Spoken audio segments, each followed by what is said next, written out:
your meditation.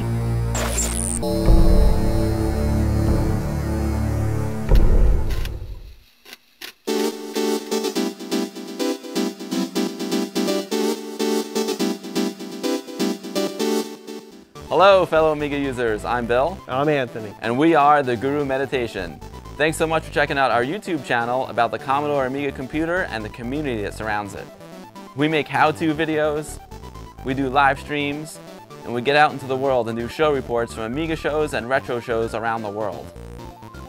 We do interviews and record presentations from leaders in the Amiga community, and we do short profile documentaries about interesting Amiga users and their projects. My Amiga vintage computer. But most of all, we just have fun hanging out with you guys. Anthony and I met back in 1988 at the Westchester Amiga user group, a user group that still meets to this day, and this YouTube channel is an extension of that club. Bill and I both have massive collections of Amiga hardware, software, and rare peripherals that we dig out and demo for you. Like, literally dig out. I've seen you digging in Das bunker, and I feared for your safety. Well, it's no more dangerous than the barn. Well, oh, timber! Thanks so much for checking out our channel, guys. Hang out, have a great time, and Amiga forever. We will see you on episodes of the Guru Meditation. If you dig our videos, smash that subscribe button. And if you want to be notified when we post a new video or go live, click the bell notification button. But your meditation.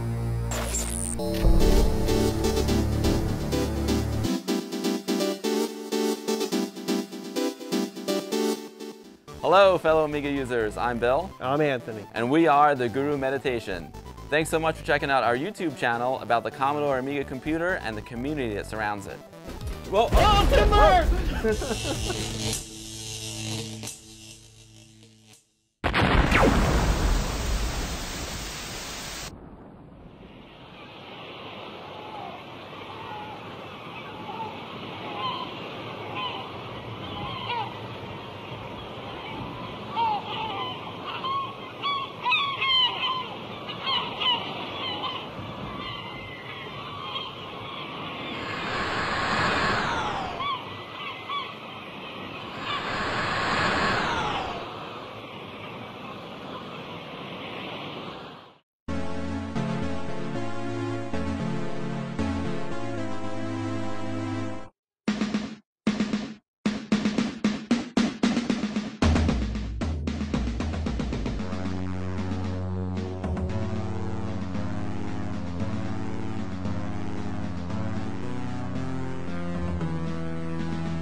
All right, I think we're here. I think we're Only live. half an hour late. I think, yeah. I think we're here. Yeah, man, it's looking all right, man. Can everyone see us? Can everyone hear us? Are we okay? Oh my God, what? I need this. I need this. I tell you guys, streaming is like you said, like you need to do like, you know, like a sacrifice a chicken before this in order to get all the stuff to work right. Yeah, well, you know, you always got 4 or 5 different computers doing stuff, and yeah, I got 2 computers here, and but you know, I mean, basically what happened was just I don't want to even like bother you guys with this. 'Cause I want to like have like a cool show, but basically. I was logged into our Guru Meditation account with Chrome and Opera, but I wasn't logged in with Safari, and that was the problem. I had to authenticate the Safari. So yeah, there we go, dude. I got the celebration time. I got the Sierra Nevada Fresh Hop IPA. Merry Christmas to everyone. Merry Christmas to you, my man. Cheers. I'm going to tell you what I got. Let me tell you what I got right before we do the cheers and all that. This is a Bacardi glass, but this is not Bacardi in it. There is rum in it, though. There's not only rum. This is a Dark and Stormy, but it is made with a Dark and Stormy is rum with ginger beer. This is made with my homemade alcoholic ginger beer. Nice. Brewed right in the closet in my house. Awesome. Well, cheers. Now, I see a lot of people here. I see the future was 8-bit here. I see Core Wave Function here. Riot Retro Gaming's here. Retro Man Cave. Fredder18, my man. William Winter, my doppelganger. He's me without the S is here. That's awesome. Nice. Risk Teven, what's up? Stefano, how's it going? Grim Engineer. I'm sorry if I missed anyone. Got Modern Vintage Gamer is here. Risk Teven said 28 years ago got his first computer, Amiga 500. Wow. Vincent GR is here. Amiga Rules is here. Air Jury, my man. Fredder18, I miss you. Oh, Riot wants some of this dark and stormy. Oh, yeah. Friend. Okay, here we go. I'm going to dip it right. All right, I'm gonna play some tunes because that was such a stressful. Yeah. I'm gonna put some background tunes on for the peeps. Give them a little background music. Let's see, it should be playing any minute. There we go. All right, they got a little background music now. Oh my God, you guys, that was stressful. But it sounds like everything is good now. It sounds like everything is good. Alex, what's up, dude? Hello from France. Jan, how's it going? Oh man, I hope you guys can hear the music. We got a little music playing. We got some Amiga mods now. I'm not hearing anything, but that's because I'm only listening to you. I had to turn the audio off on everything else. Oh yeah, you would have to listen to the stream to hear it. I can turn it up a little bit. Let me turn it up. Otherwise I'm ending up hearing double. Let me make sure. Right, let me what turn to it up. listen to.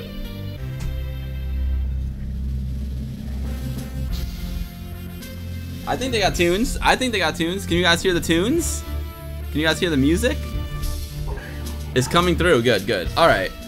Well, now that we're 10 minutes in and a half hour late, we're here, so we can just relax. I can try and figure out what I was gonna do. I had it's so hard when all the technical stuff gets in the way. Then you forget you have to put on a show. But oh man. The thing with us is the show can be basically, well, I mean. My first attempt, I had 2 computers that didn't work. It's crazy. But yo, Grim Engineer, greetings from Hartford, Connecticut. What's that? You're not too far away from me, Grim. I'm down in Westchester Amiga User Group. You gotta come visit us one day. Do I dance now? Bill has a video of me dancing somewhere in front of a green screen. Whatever happened with that video? It's been used, man. The retro cram and the retro blah. You're in that music video. But I'm gonna have to separate it. I'm gonna have to pull it out. Link. I don't think I've seen that music video. I'll send it to you. Send me that linky. Link me up. But anyway, guys, so the plan for today was just to chill out and hang out, and obviously the stream did not start off very chilled for me because of all the streaming issues, but we're here, we're ready to chill. This is just a very informal stream. Anthony and I just wanted to hang out with you guys for a little bit. It's end of the year, reflect on a good year, see what's coming up. I did write notes before the stream, which is good, so I can tell you what my plan was. Anthony, if you want. I know you got one thing kind of planned, but nothing's really that planned, You've already done more than me if you planned anything. Yeah, I got my book. Yeah, my Twitch viewers will know the book. I write down my notes before I start any stream. So here's what I got. First, we'll do a little show and tell. I got some goodies over here. I want to show you guys. Then I was digging in the barn, right? And I unearthed timbers, right? I unearthed some floppies, like boxes and boxes of floppies, and in this box of floppies were discs from the Bronx user group. There were discs from our user group, Westchester Amiga user group, and Fred Fish library discs. So I was looking through them, and I saw on the Bronx user group discs, it was they were labeled by month. So every month the Bronx user group used to put out a public domain disc. So I found December 98, December 97, December 96, whatever. So I'm like, you know what? Nice. Let's play what's on Bill's disc and pop them in and see what's on them. Let's make sure to emphasize that there is an S in that word. Yes.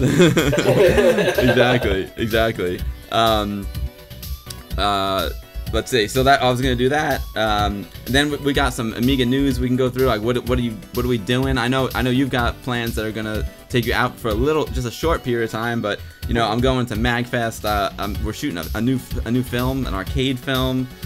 there's just a lot of Amiga news. So there's a lot of stuff to do here. You know, I got a lot of stuff going on, and then you want to show your 3000, right?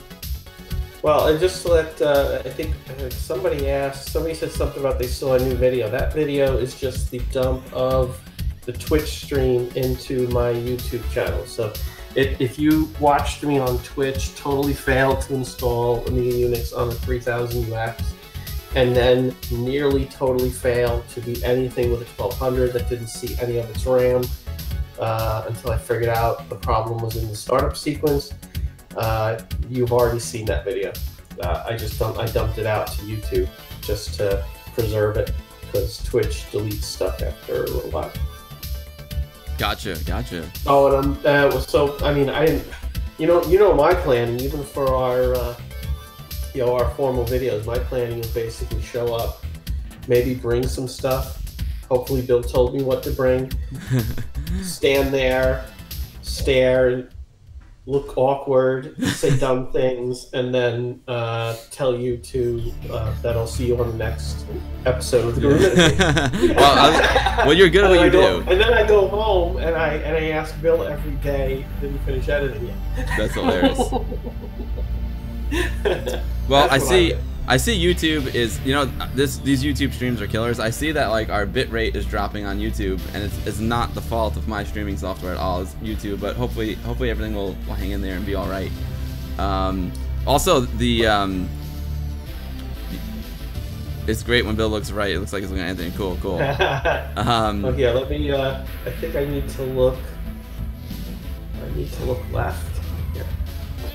Yeah, there you go. Now you're looking at me, and now I'm looking at you over there. Nice.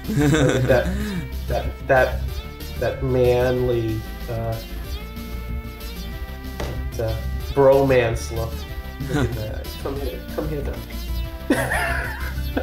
Well, I don't know why our bit rate is dropping so low. I think it has to do, you know, it could be my internet here too. Like it's like raining. I don't know, raining here. I don't know. But I think our bit rate's a little low. But I'm monitoring the stream and it looks all right. So I said let's just get going. Let's just move forward with it and and go for it. So what you got to do? Soldier through. We'll soldier through. All right. So I guess we'll start off with a little show and tell.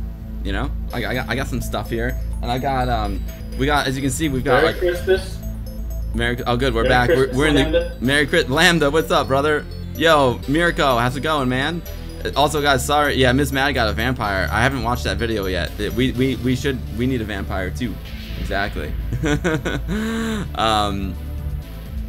But yeah, awesome. Merry Christmas to you, Lambda. So Lambda, I'm gonna talk about you in 1 second because we are making a really cool road trip in like 2 weeks, and I'm so excited. The weather in New York is actually good. It's like raining today, but it's almost like 60 degrees. It's crazy. Anyway, it's 80 degrees where I am. Oh, nice. Well, it's 80 degrees. It's 80 degrees in my room. Hamilton TV, hey, what's up, buddy? How's it going? Merry Christmas, Johnny. All right, cool. So I think you might have gotten this package as well. I'm just gonna, let's see. I can hold it up. I got a package from Zach. I got a bunch of Viva Amiga stuff, and it works well with the chroma key as well. This is all from, you know, I'm gonna switch cameras here. Oh, you got it too. I'm gonna hide it. I have it open though because I did look when you told me to look inside. I looked. Oh, nice. Oh, look at this. I saw someone with hair. My freaking thing over here. Let's see if I can change this. I got it. So yeah, I got it. Zach, you're the man. I know you might not be watching, probably not watching, but at some point, hopefully, you'll watch, Zach. Awesome. Ooh, and then you show the rest of it, Bill. Hold on, go ahead. I think we had a little technical issue there. Issue. Show him again. Oh. Okay. I just wanted to say, Zach, thank you so much for first of all taking time out of your life for doing this. We all want to see, Amiga documentaries, and we got it in our hands in time for Christmas. This is the best Christmas present ever. Yeah, we got a DVD. I'm not gonna switch to the other camera yet because it's just been a day of technical issues. But here's We got a sweet DVD. I got a poster, which is downstairs in my basement. We got a couple of buttons here. I gotta hold them up. We got a couple of buttons. Really sweet buttons. Some boing ball action on this button. And we got a little Viva Amiga button there. Let's see what else we got. We got some, it looks like some stickers. We got a sweet workbench sticker. And it's blue, so it's chroma keyed out, which is hilarious. Let me see what happens if I switch to any of these other webcams here. Let's see if I go. I'm quite upset. Oh, I'm not that upset. They didn't get too wet, but the posters got wet. The mail guy left them on the front stoop, and the sprinklers went off. My posters were a little damaged too. But look at that, party like it's 1985, baby. Viva Amiga, love it. But now, and of course, now here is the soundtrack, and the soundtrack is amazing. But my favorite part about this is if you open it up. Who is that guy? Who's that guy? On the so hairy. Yeah, there's so much hair on that guy. I wouldn't recognize him. Well, yeah, it's super cool, man. Zach, I guess he put the picture of me and Jay Miner on the inside of the CD, which is so cool. And of course, Mr. Paul 3D, Paul Kitching, did the 3D modeling and rendering of this scene. So big shout out, big shout out. Yeah, the format mod music, you know it. Paul Kitching is amazing. That picture is awesome. I mean, because it looks. He does such a great job on those 3D models. I mean, that is I bid on eBay for that Amiga 1000. It looks so good. Nice. The format mod music, you know it. Yo, yeah, we're on YouTube, Johnny. Johnny, I just got the DVD this week, so I'm sure it takes a little bit longer to get to Tenerife. So I'm sure you'll be getting it soon. Merry Christmas, Oscar. Great to see you, my friend. By the way, Johnny, the big warning. I just downloaded a book on. Things to do and see in Tenerife. So I'm preparing myself for coming to see you at some point in the near, well, not that near, since first I got to go to work in Korea, but at some point in the near future. Nice. Freder says it's been a great year for you guys. How are you going to follow it up? Oh, we got plans, Freder. Don't you worry. Don't you worry. Air Jury, yeah, Viva Amiga, he loves it. Awesome. I love you, Jury. You're the man. Young Bill. The same thing, Stefano. I actually bought it off, even though I backed it, and I got 2 copies because of the level. I knew I'd want to give a copy to someone. I still ended up buying it on Vimeo when it came out digitally. It's, I wanted to. First of all, I wanted to see it, and since I didn't have the DVD in my hands yet, I'm like, you know what, I want to see this so bad. Just, seeing Zach, talking with Zach all the time about it. I'm like, you know what, I don't mind giving him an extra, well, I don't think it's like 10, 14 bucks. You know what, for the work he did, he deserved it. For sure, absolutely. Speaking of Zach, there's... Freder asked, like, how are you gonna top 2017, and it's gonna start off but pretty awesome. So check it out. Let me switch cameras over here. Going see, I made some templates there. As you can see, there's a mayhem cam down there. I see the mayhem cam. But what's next up for Zach? Like I don't have Tower 57 yet. Oh, did I play? No, I did. I bought it on the PC. We played it together, remember? Tower 57. That's right. Yeah, we can play it later if you want. Play some more. Yeah, we gotta play some more. Absolutely. So if up on the screen now, I've got a Facebook page for Arcadia 1900 to 2000. Zach is making a new documentary about the history of arcades, and we start shooting it in January. It's gonna be crazy. Like we rented a house in Vegas, like right on the strip. So we're calling it. It's like the Amiga frat house. It's gonna be like me, Zach, Marvin Drugsma, Marcel is flying in. RJ might even come by. So it's gonna be like. It's gonna be a huge like Amiga frat party in Vegas. Can I cancel my trip to Korea? Yeah, you should. You should. So we're I don't know. I can't say too much about the shoot. Maybe I can. I didn't ask Zach, but we're gonna be shooting some really cool stuff out there. And stay posted. I'll be posting it up on the social media. On Facebook.com/TheGuruMeditation. On at the Guru Meditate on Twitter, and I'm sure Zach will be posting stuff to this page that I have up on the screen right now. I think Bill, what I'm gonna do is I'm gonna send you one of my 360 cameras. I want you to put it on a dolly and put a jacket on it. Nice. And that can be you know what, we can put it The Guru Meditation. camera on on Beaker, and you just go around with him, and that'll be like I'm there. Nice.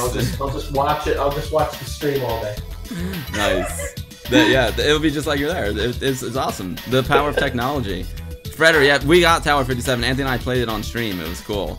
So yeah, we are Scotland. You are welcome. We love keeping the Amiga alive. This is awesome. It's just like it's a big party, guys. This is also like different for us because normally Anthony and I are together, you know, streaming together, and which is better. But this is cool. I mean, we're still streaming. We barely made it. We barely made it, but we made it. We're here, and we're hanging out, and this is just awesome. Right? Yeah, Riot Retro. I hit the wrong button for a second. You know, it's been a stressful morning. What can I say? A stressful morning. And this wouldn't be a Guru Meditation stream without failure, because you know when we picked the name the Guru Meditation, we weren't really planning on lots of failure, but it actually, like, we live up to the reputation of our moniker. Yep, absolutely. We're not happy unless an Amiga crashes. Exactly. So but before, so the Amiga Frat House is happening at the end of January with Zach and Marvin and the gang. And Rob and Marcel. It's gonna be awesome. But before that, Mr. Lambda Calculus, who's in chat with us, and fellow Westchester Amiga user group member, and I think Bella. Hopefully Bella's coming down too. We're going down to Magfest, man. The Music and Games Festival is one of the best shows / parties of the year. And hopefully I will not click the wrong button here, but I'm gonna play a little video here. I say, like, to get everyone fired up. Say just before the video plays, I'm just gonna say I hate you, Bill. Yeah, this stream is like me talking about all the cool stuff I'm doing, and poor Anthony, it's gonna be working. I'm gonna be working in South Korea, dodging the Supreme Leader's missiles. Well, that's gonna be an exciting game as well. And I'm sure you'll rock it. Yeah, I'll be playing Tower 57 in real life. Yeah. All right, well, check out this little promo for Magfest. And the promo we're about to see is Magfest is a huge festival, and one of the things that's happening is Johnny, I will send you my full address. And one of the things that's happening is the guys from Poland, 2 of my friends from Poland, they're flying in and they're giving a whole presentation, a 3-day presentation about the demo scene. So this is the promo for their presentation, and it rocks. Bill, I hope you're going to be videoing their presentation. I will be. I will be, for sure. I need stuff to watch while I'm over there, I'm sure. You'll have plenty. Here we go.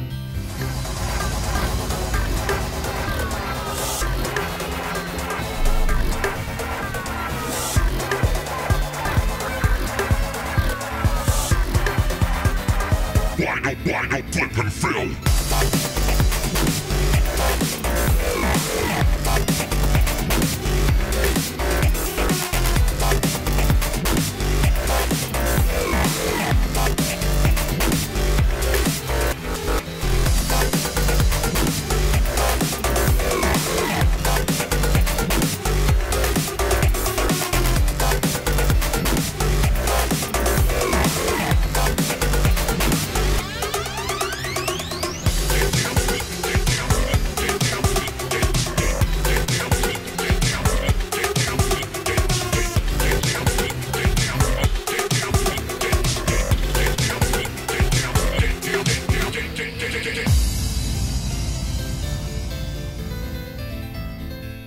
Oh yeah, that was freaking awesome. I'm so freaking psyched. I got the website up on the screen right now.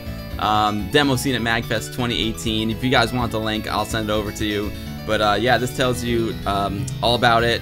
Maciek is coming down. He's an old school Amiga demo scene coder. And my main man Faye is coming. Faye is a regular at Ami Party. He's also the host of Riverwash, which is one of the huge demo scene parties in Poland. So it's the Polish invasion in January. It's gonna be awesome. We're gonna be drinking plenty of Polish vodka. It's gonna be sweet. And so a little bit about these guys. Maciek was born in 1980. He's a scientist, programmer, physicist, lecturer, educator. He's been an active coder in the demo scene for 20 plus years. He was the main coder for more than 20 demos and intros for the Amiga and the PC. In his professional life, he's a scientist working on computer simulations and physics, and obviously his demos, he tries to like bridge the two worlds. He's been experimenting with physically based modeling and demos. For example, the Lattice-Boltzmann method used in the tree effect in Crush, which came in first place at Breakpoint. He also got soft body dynamics first place at the Symphony party. Let's just say he's won a lot of awards with his demo scene work. So I can't wait to see what he's got to say. And of course, my man Faye right there. Faye, organizer of Riverwash, which is a party I never got to, but if you look at this picture right here, you can see that it's an awesome party. I've seen videos from it, and Ami Party is the only one I've been to in Poland, and it's amazing, but there's a lot of crossover, and Riverwash is also an awesome party. So yeah, man, Magfest. We can also check out the main page for Magfest. You go to super.magfest.org, and you can see what the event's about. The demo scene thing is just like a small part of the whole Magfest. There's 30,000 people at this event. It's crazy. They've got like consoles, and they have a film festival, and they have like 2 stages going on with music all the time. It's freaking awesome. So I can't wait. You sure you want to go to work, Anthony? I don't want to go to work at all now. I carry a freaking light for you guys and Zach. I would just stand there and hold it. You don't need to bring any of the tripods and all that stuff. I'll just hold the light up. That's I do that for free. Oh yeah, it's good stuff, man. So Grim Engineer says, love the videos. Thanks, man. I appreciate that. You got the SCART converter because of your vid. It actually looks better than the AGA Mark II when playing games. I'm loving the SCART converter. It works great. I got a new toy that I want to play with too, but I got an open source scan converter, which I really want to experiment with, but I haven't had much time to experiment with it yet. So yeah, cool. And you will see the SCART upscaler soon. You'll see it in action soon when we bust out the bug discs. Scotland, you're welcome, my man. You're welcome. We love keeping the Amiga alive. It's fun. Oh man, I'm so behind on chat.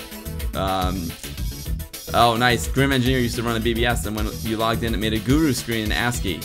That is so cool. I would love to see that. Neffers, what is up? Merry Christmas to you, my friend. Merry Christmas to all Amiga, everyone in Amiga world.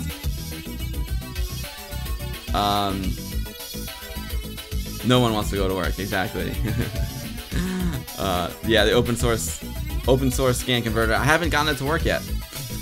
as living up to our reputation. But can you show the open source scan converter up on camera? Just I want to see which one you're talking about. You want to see it? All right. Well, if you entertain the troops for a moment, I can go grab it. You know what? Why don't I talk about some of the things I have? All right. There you go. Let me make you. Hold on. I'm gonna minimize myself. And it's full. Get that wacky hat out of there. Yeah, it's the Christmas. It's my ho ho ho. It's my ho ho. Or nothing at all. I'll go get the open source scan converter, and you take it away. I'll be right back. You have to tell me when you're back, because I'm not going to see you right away. I don't know if I'm on yet, but I'm going to start anyway. Hopefully you don't hit the wrong button. So I was at the bookstore today, and it's not strictly speaking Amiga related, although they often have Amiga stuff in here. But I basically, always been a fan of Retro Gamer magazine, and I picked up this issue. It's their annual. And kind of thumbed through it, and as I'm thumbing through it, of all the bizarre things that we all know, the Commodore 64, VIC-20, Amiga, big in gaming, never would expect this machine to be being talked about in gaming, the Commodore PET. And I own 2 Commodore PETs, an 8032 and 4032, and I eventually want to try some games on them, so it's pretty neat, seeing some stuff in a magazine about gaming on a 40-year-old PET. Of course, they have, almost always in this magazine. You can't. Hang on, I just saw it. Oh, there we go. And of course, same issue, just to make us all happy. Hang on there. Oh, here we go. Best of Amiga 500, right there. So, same issue, Commodore PET and Amiga 500, 2 great machines, and one 40 years old and one over 30 years old. So, it's awesome. So I have that. I literally just picked up today. Obviously not read it. The other thing I received, I'm going to have to quick jump and go grab it because it's back behind me.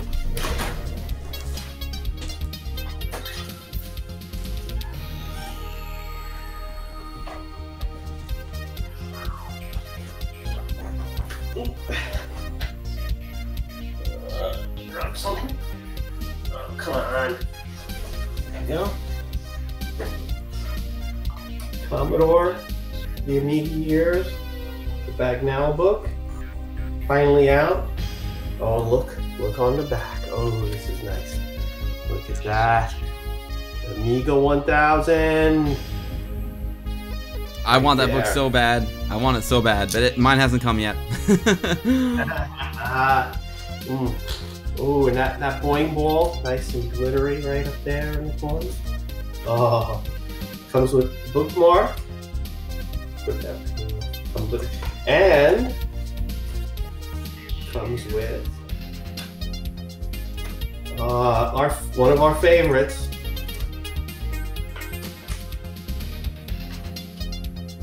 Bad Agnes. Oh yeah. Oh, that's hot. That's hot.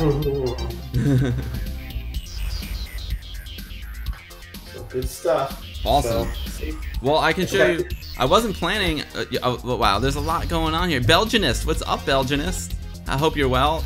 Oh, Andy's a first-time watcher, lifelong Amiga 500 owner. Awesome, Andy. Well, it's a pleasure to have you. Yeah, we're Bill and Anthony. We're the Guru Meditation. Anthony and I met, I say back in '88 at Westchester Amiga User Group. It's a user group in White Plains, New York. And we've been meeting like every Thursday, the first Thursday every month since 1988, and we never stopped. And then like about 4 years ago, Anthony and I decided to make this YouTube channel because we were making videos for the Westchester Amiga User Group, and we're like, you know what, let's just throw them up on YouTube. And so that's how this channel was born. So welcome, Andy. We do all kinds of videos. We do like little streams like this. This is just a random like hangout, chill out stream. But then we also go to retro shows, and we do like, you know, we give you guys show reports. We do how-to videos, all kinds of fun stuff. So welcome. It's a pleasure to have you. And also all the folks who hang out with us are amazing. So we have like, you know, the Amiga users are amazing, and there's a great community here. So welcome. Poland, Cześć Polska, jak się masz 3M? Speaking of Poland, Anthony, I got some Krupnik. I got some Krupnik. So 3M, you know, I go to Ami Party every year, and which is in Helm. So Cześć Polska. The Mr. Concur, what's up? I'm not from. No, I don't. There might be someone from Czech here. I'm not sure, but you know what? Because the stream got off to such a rough start, I think it's time. For a little Krupnik. You know what I'm saying? Time for a little Krupnik. Celebrate the holidays with a little Krupnik. You know what I'm saying, my man? I'll drink one for you. Drink one for me, yeah. I'll just remember what the Krupnik felt like going down. Oh, it felt so good. Oh, it's so good. And also, guys, this is our first stream where Anthony is in Florida and I'm in New York. He's a bit of a snowbird. So when the snowbirdie flies south for the winter, like we have to, you know, this is how we roll. But hey, it's so far so good. Na zdrowie. Kocham Polska. Na zdrowie.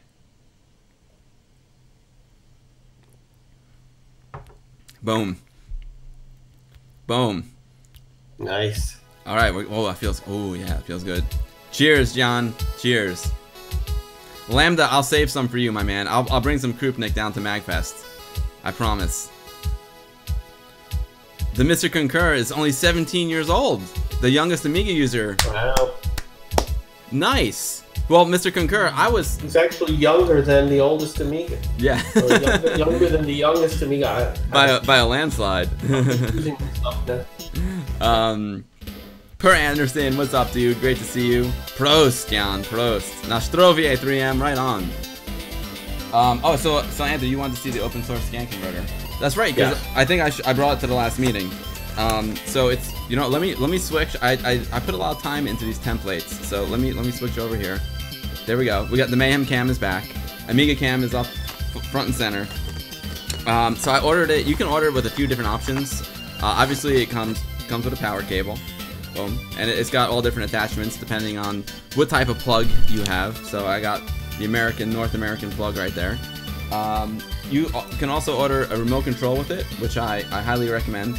It's like a pre-programmed remote control, and there's a lot of functions that are much easier to use with this remote control. And then here here is the open source scan converter. Well packaged. It is a nice package. Double bubble. We got bubble wrap, some anti-static wrap. Love it. And here it is. Now, this isn't really a good demo of it because, like I said, I haven't quite gotten it all to work yet. But you know, I'm gonna. It's my Christmas break project. You know what I'm saying?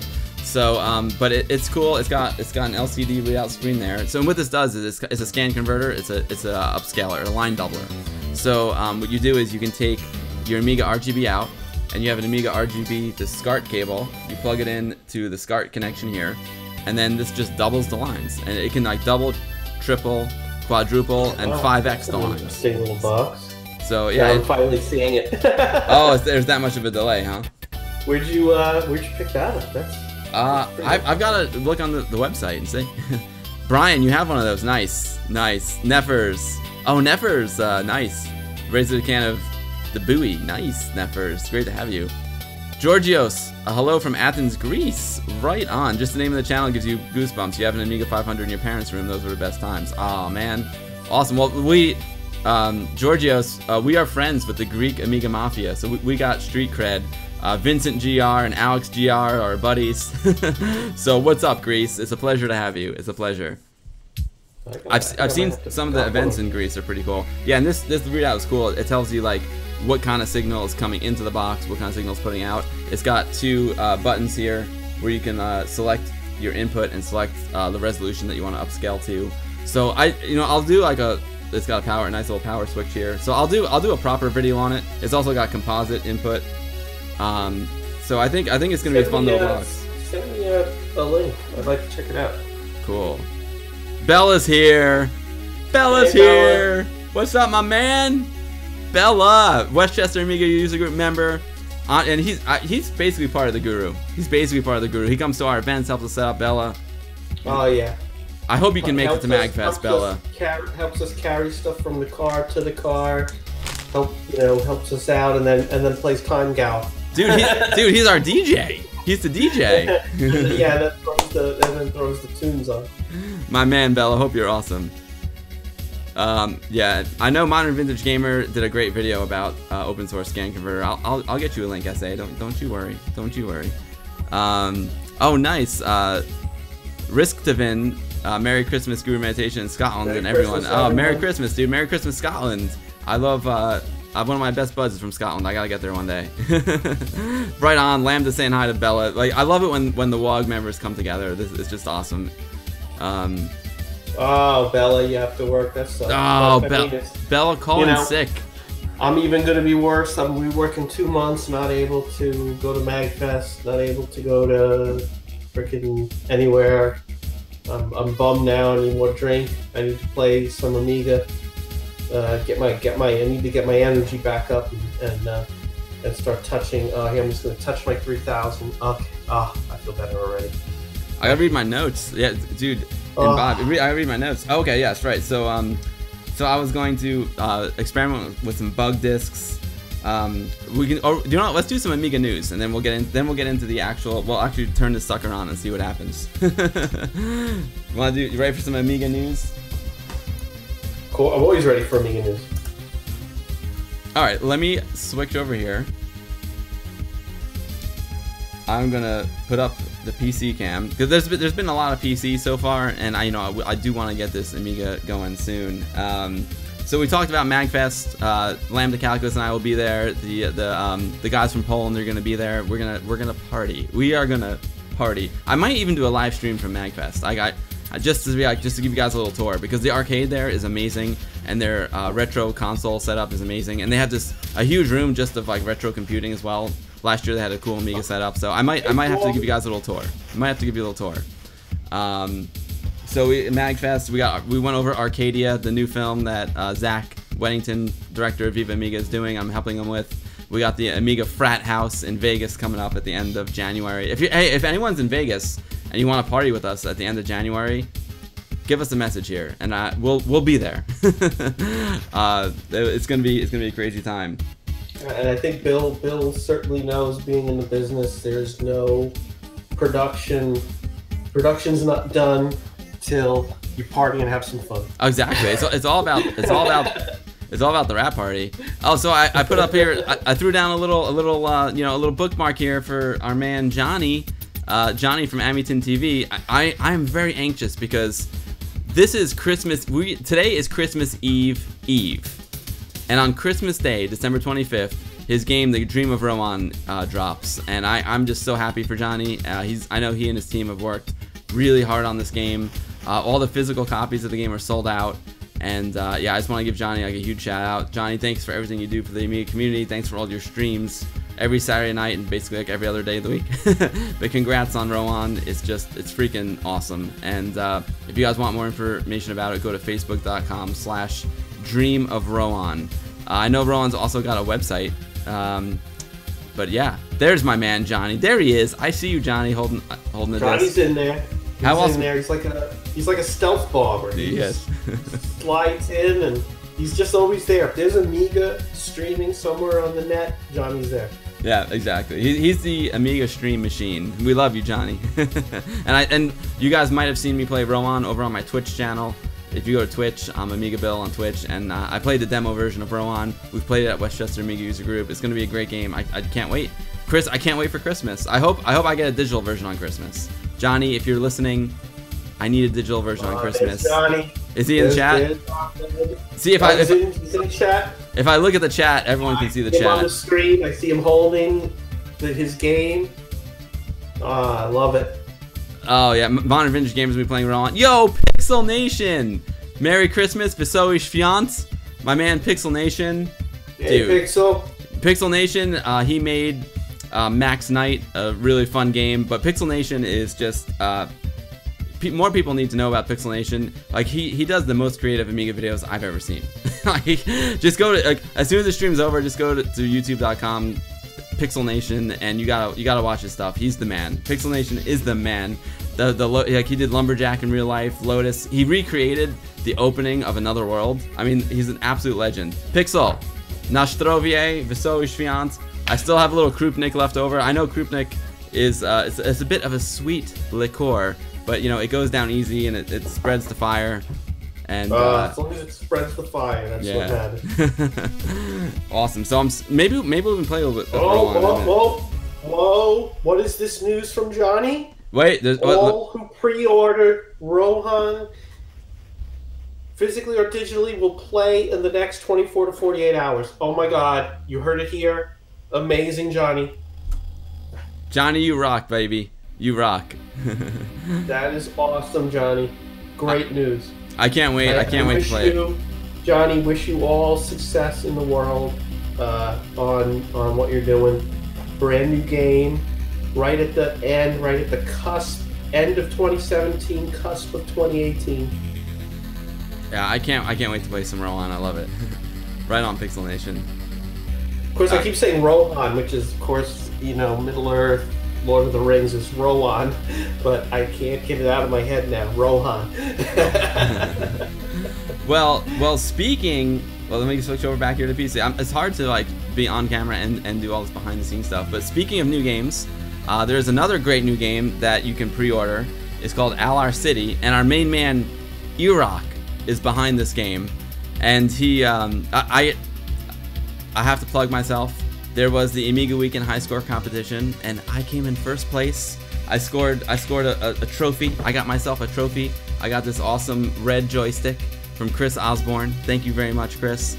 But yeah, Alar City. If anyone who follows me on Twitch has seen me play Alar City, this game rocks. It's like an arena survival game. Well, there's a demo available that's an arena survival game. The actual game will have story as well. But this game, it's super fun. It's kind of like you know, it's kind of like a Berserk, you know, kind of, you know, top-down shooter survival game, and I'm just having an absolute blast with it. And Iraq is the man. I've had him on as a guest on my Twitch, and he's a wonderful person, and his partner who he's doing the game with is amazing. And Simone JWD Music, who did the opening music for Guru Meditation, he did it for us. He did all the music for this game. He's a super talented guy. And yeah, this is awesome. I love me some Alar City, and you can pre-order it. If you go to pixelglass.org/LRcity or just pixelglass.org, you can link to it. And you can pre-order it on amiga.net.pl for Poland. You know, Poland's always in the middle of everything, man. They are like #1 Amiga people in the world. Oh, there's Lumberjack. I ordered, so just for the record, I've ordered every single game on this website. But here it is. You can pre-order LR City, and I think we might have to play some LR City in a few minutes. Anthony, have you played any LR City yet? No, I haven't. Oh, it's good stuff, man. Maybe I'll play a little bit and I'll show you. It's a really amazing game. And Iraq is a really amazing dude. He's super cool. Oh look, I closed the YouTube chat. Sorry, I apologize for that, guys. Closed the YouTube chat. I keep on forgetting to hit that site up and place some orders. Let's see. Can I see my chat history? There you are. Oh yeah, Johnny. Oh, so Johnny's saying it took him 2 years to make Rowan. Yeah. Vato! Vato's here! Vato! Yee-haw! Anthony, Vato is, he is a pillar in the Polish Amiga scene. He's a pillar. And he's a member, you know, he goes to Ami Party every year, and whenever you're at an Amiga party in Poland, you never know.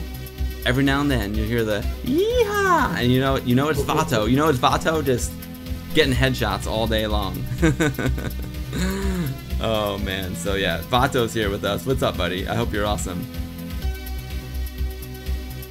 Cześć Vato, jak się masz? Oh yeah, Neffers is saying the Another World intro ruled. Yeah, it does. Pixel Nation is a mad talented guy. Super talented. Everything he does is incredible. And Datki, my friend Datki, who also goes to Ami Party, does a lot of music. They collaborate. He did the music for Max Knight, and he does a lot of the music for Pixel Nation's artwork, and it's amazing. Iraq is great, Amington. Yeah, there he is. Vato's throwing down the yeehaw in the chat. Oh god, thanks everyone for hanging out today. Today is just like a chill out kind of stream. My main man Anthony, the snowbird, is down in Florida, and to be honest, I just wanted to hang out with Anthony, which is like the whole reason why we even started this channel, so two friends could hang out. And so we're just like, yeah, let's just hang out, Merry Christmas, you know, and then we'll invite our friends, our YouTube friends, to join us.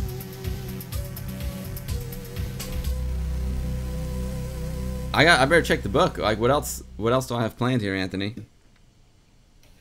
I don't know. Oh, okay. Well, I got one for you. Let's see, Christmas stream.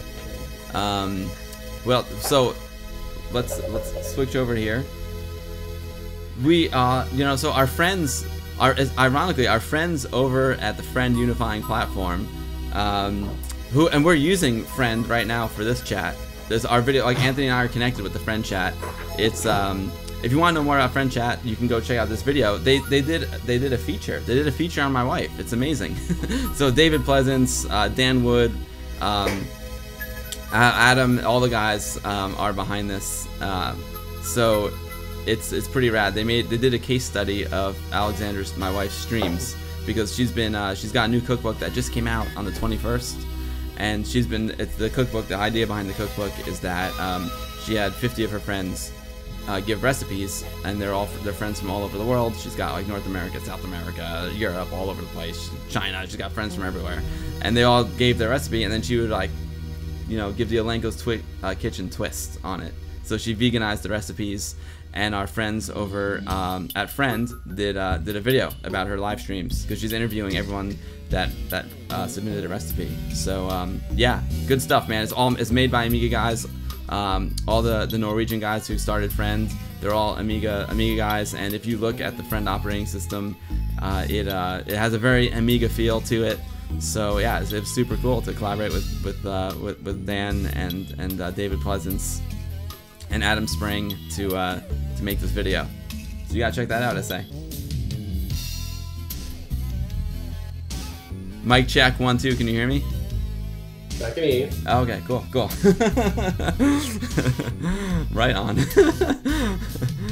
Oh man. So yeah, that's news. If I sit real still, you'll probably think I froze. Yeah, you would totally be messing with me. Oh, Michael, what's up, dude? Michael, my main man, Michael. problem is probably the I don't know if you can see the oh no, you probably can't because the lights are underneath it, but the fan on the ceiling fan, so you wouldn't even have that. You would stress me out so much right now.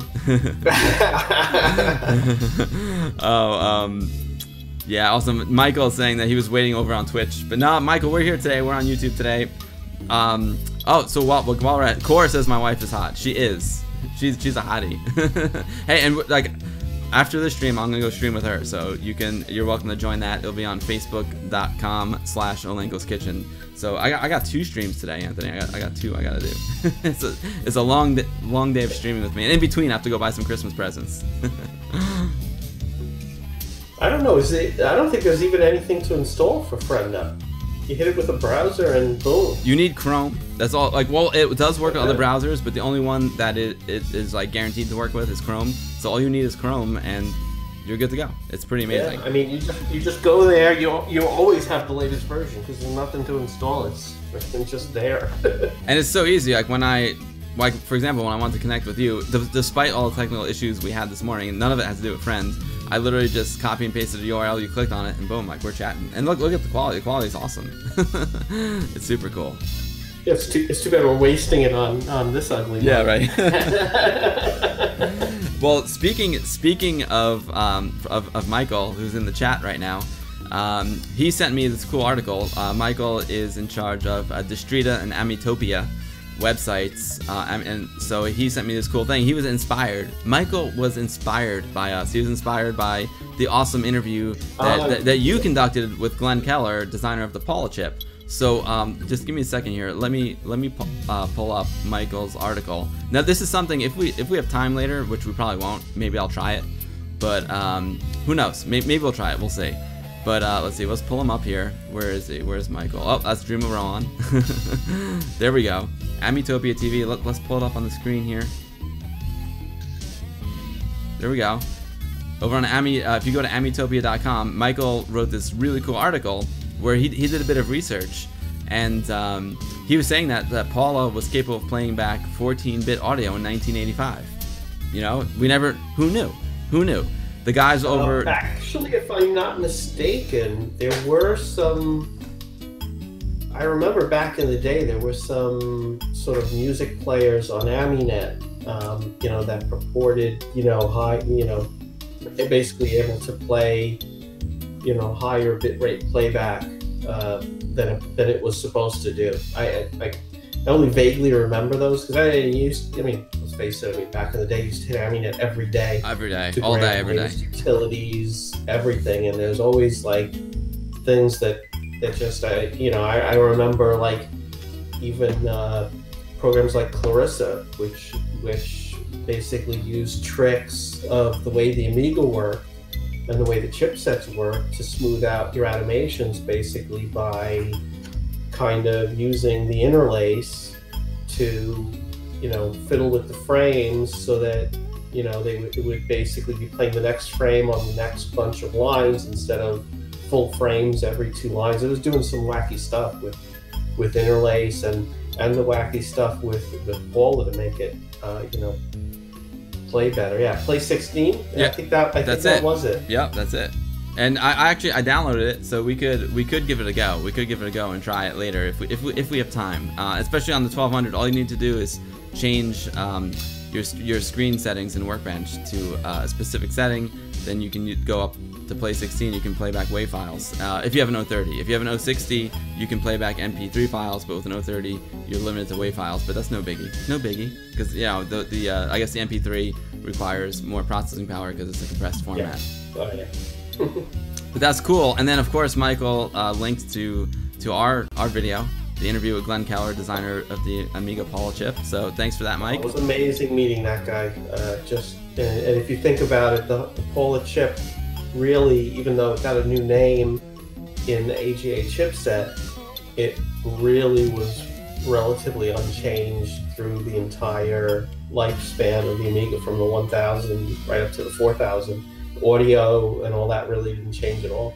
It's amazing, and it sounded so good. It was just like, you can know it's something that's well designed when it doesn't change for all those years, and it's wonderful. The guy never designed a chip before, never never designed an audio chip before designing the chip for the Amiga. And now he designs camera sensors, which is amazing. So yeah, down at VCF Southeast, Glenn and I had a good time talking about camera sensors. And it's funny because here's the guy that made the audio chip for the Amiga, and now he's like making the complete opposite. He's doing visual stuff. He's super smart and the nicest guy ever. I mean, he was such a gentleman. Oh, yeah. And I mean, compared I think every again, it's like testament to the whole environment at Commodore. I don't think we've met anyone who worked at Commodore, and it could also just be the ones who kind of stayed into it are just that kind of person. But I don't think we've met anyone who hasn't been nice, gracious, awesome, was certainly willing to talk for, take time out of their day and talk to you about the Amiga and those times. So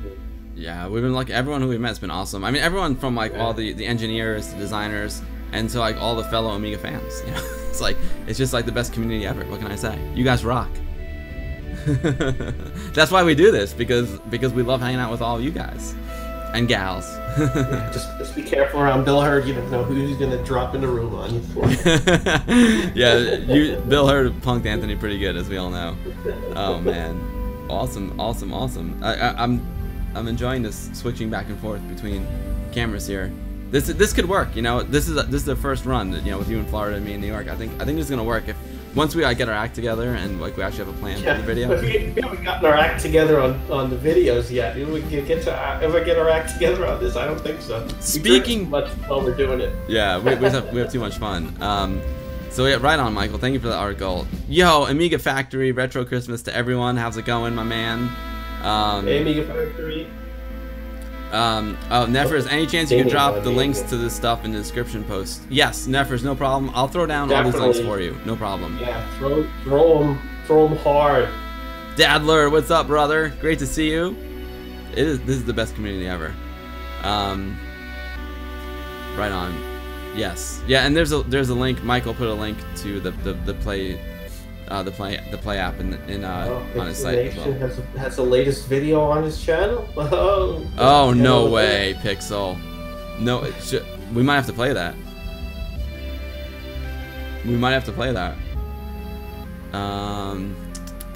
We'll play. Well, maybe we'll check it out later. I gotta read my notes and see what's next. We're pounding through stuff here. We've already derailed. Well, derailing is our special. We're getting as bad as Amtrak. Oh man. Well, the only other thing that I had down, which I didn't get to announce, I didn't get to prepare at all because of the mayhem that ensued before the stream. Like getting ready for the stream, guys, was a nightmare. I couldn't get my streaming software and YouTube to communicate, but fortunately they're communicating now. Anyway, Amiga J, my brother from another Amiga J from English Amiga Board, as you guys know, he puts out all these amazing CD32 compilation discs, and he's done Christmas compilations in the past, and he's got a new one that came out, and I saw he's got like a Christmas version of Lumberjack on it, and he's got Alar City is on it. So maybe a little bit later in the stream we'll fire up Amiga J's new compilation disc. I haven't even downloaded it yet. The plan was like to download it and maybe play it, but best laid plans, right? All right. Well, I think that's we're an hour in and 30 minutes late, so I say it's time we've done nothing. Yeah. Well, it's a chill stream. It's a chill stream, so we don't have to. I think I'm supposed to be doing a couple of things on this stream too, or something. I don't know. Let me beat up some more brain cells. Oh God. I kind of grabbed some stuff out so we can watch me putter around at some point when you get tired. Do you want the two things I have planned? Well, the first thing I want to do is fire up an Amiga, because we have to fire up an Amiga on the stream. You know what I'm saying? So I want to look at Al's bug discs that I found, or do you want to do a little show and tell, because I've been going pretty hard at it. So if you want to do a little show and tell, you're welcome to. You can mentally prepare while you listen to me. I can mentally prepare. Yeah, I could take a time out just because holy crap! I'm telling you, getting this stream started was like way more stress. We'll put you in your corner. Yeah, put me in the corner. I'm going here. The Mayhem Cam is going full screen. Well, not full screen, but big screen. And I'm gonna chill for a second and watch you work. Read some chat. Do things the way you're not supposed to do it. I have no idea. Yo, Electron Change the Ash, camera. what's up, brother? I'll tell you what. I'll prepare while you're doing that. I'll prepare the Pixel Nation video. I'm gonna look up the Pixel Nation video right now. YouTube. Huh. Oh look, we're live. So, I don't know what I had planned, but I think if anyone knows, I tried to do my first Twitch stream. It's been a little over a week ago now, about a week ago. I don't even know. The days all, when you're sitting by the pool, you're drinking rum. The days just all drift. And I fired up my 3000 UX. I'm going to try to install Unix on it. Didn't end up working out because of some SCSI and tape drive issues. And I actually had a few things surprise me on it, and I figured let me share some of those with you folks today. So first I'm going to move my camera so you won't be able to look at my beautiful face anymore. Put it over here, over 3000, which you can't tell that's a 3000 yet until I slide this cover off. Oh, there it is. We got the computer porn. Love it. Going right now. And that's not just a regular 3000. That's a 3000 UX. It's a 3000 UX, and one of the things that surprised me on it, I never bought it for Unix. I bought it just to have a 3000. It was being sold at the right price, so I scarfed it up a while ago, and I barely used it. I had to do, I put a second floppy drive in it. I used it mostly just it was on my desk. I could easily copy floppies if I needed a disk for something. And I always said to myself, at some point I will install Unix on it. And I just never got to it. I picked up the tape drive, picked up the mouse for it, and when I finally got to trying to do it, I couldn't get it to install because of SCSI issues. But I was also shocked that it only had 1 meg of chip RAM, and as we all know, the 3000 was released with the newer chipset and could address 2 megs of chip RAM. So why did my 3000 only have 1? Seemed very strange to me, and I found out that Commodore sold the Amiga with only 1 meg of chip RAM in it. That was normal, huh? And that was absolutely normal.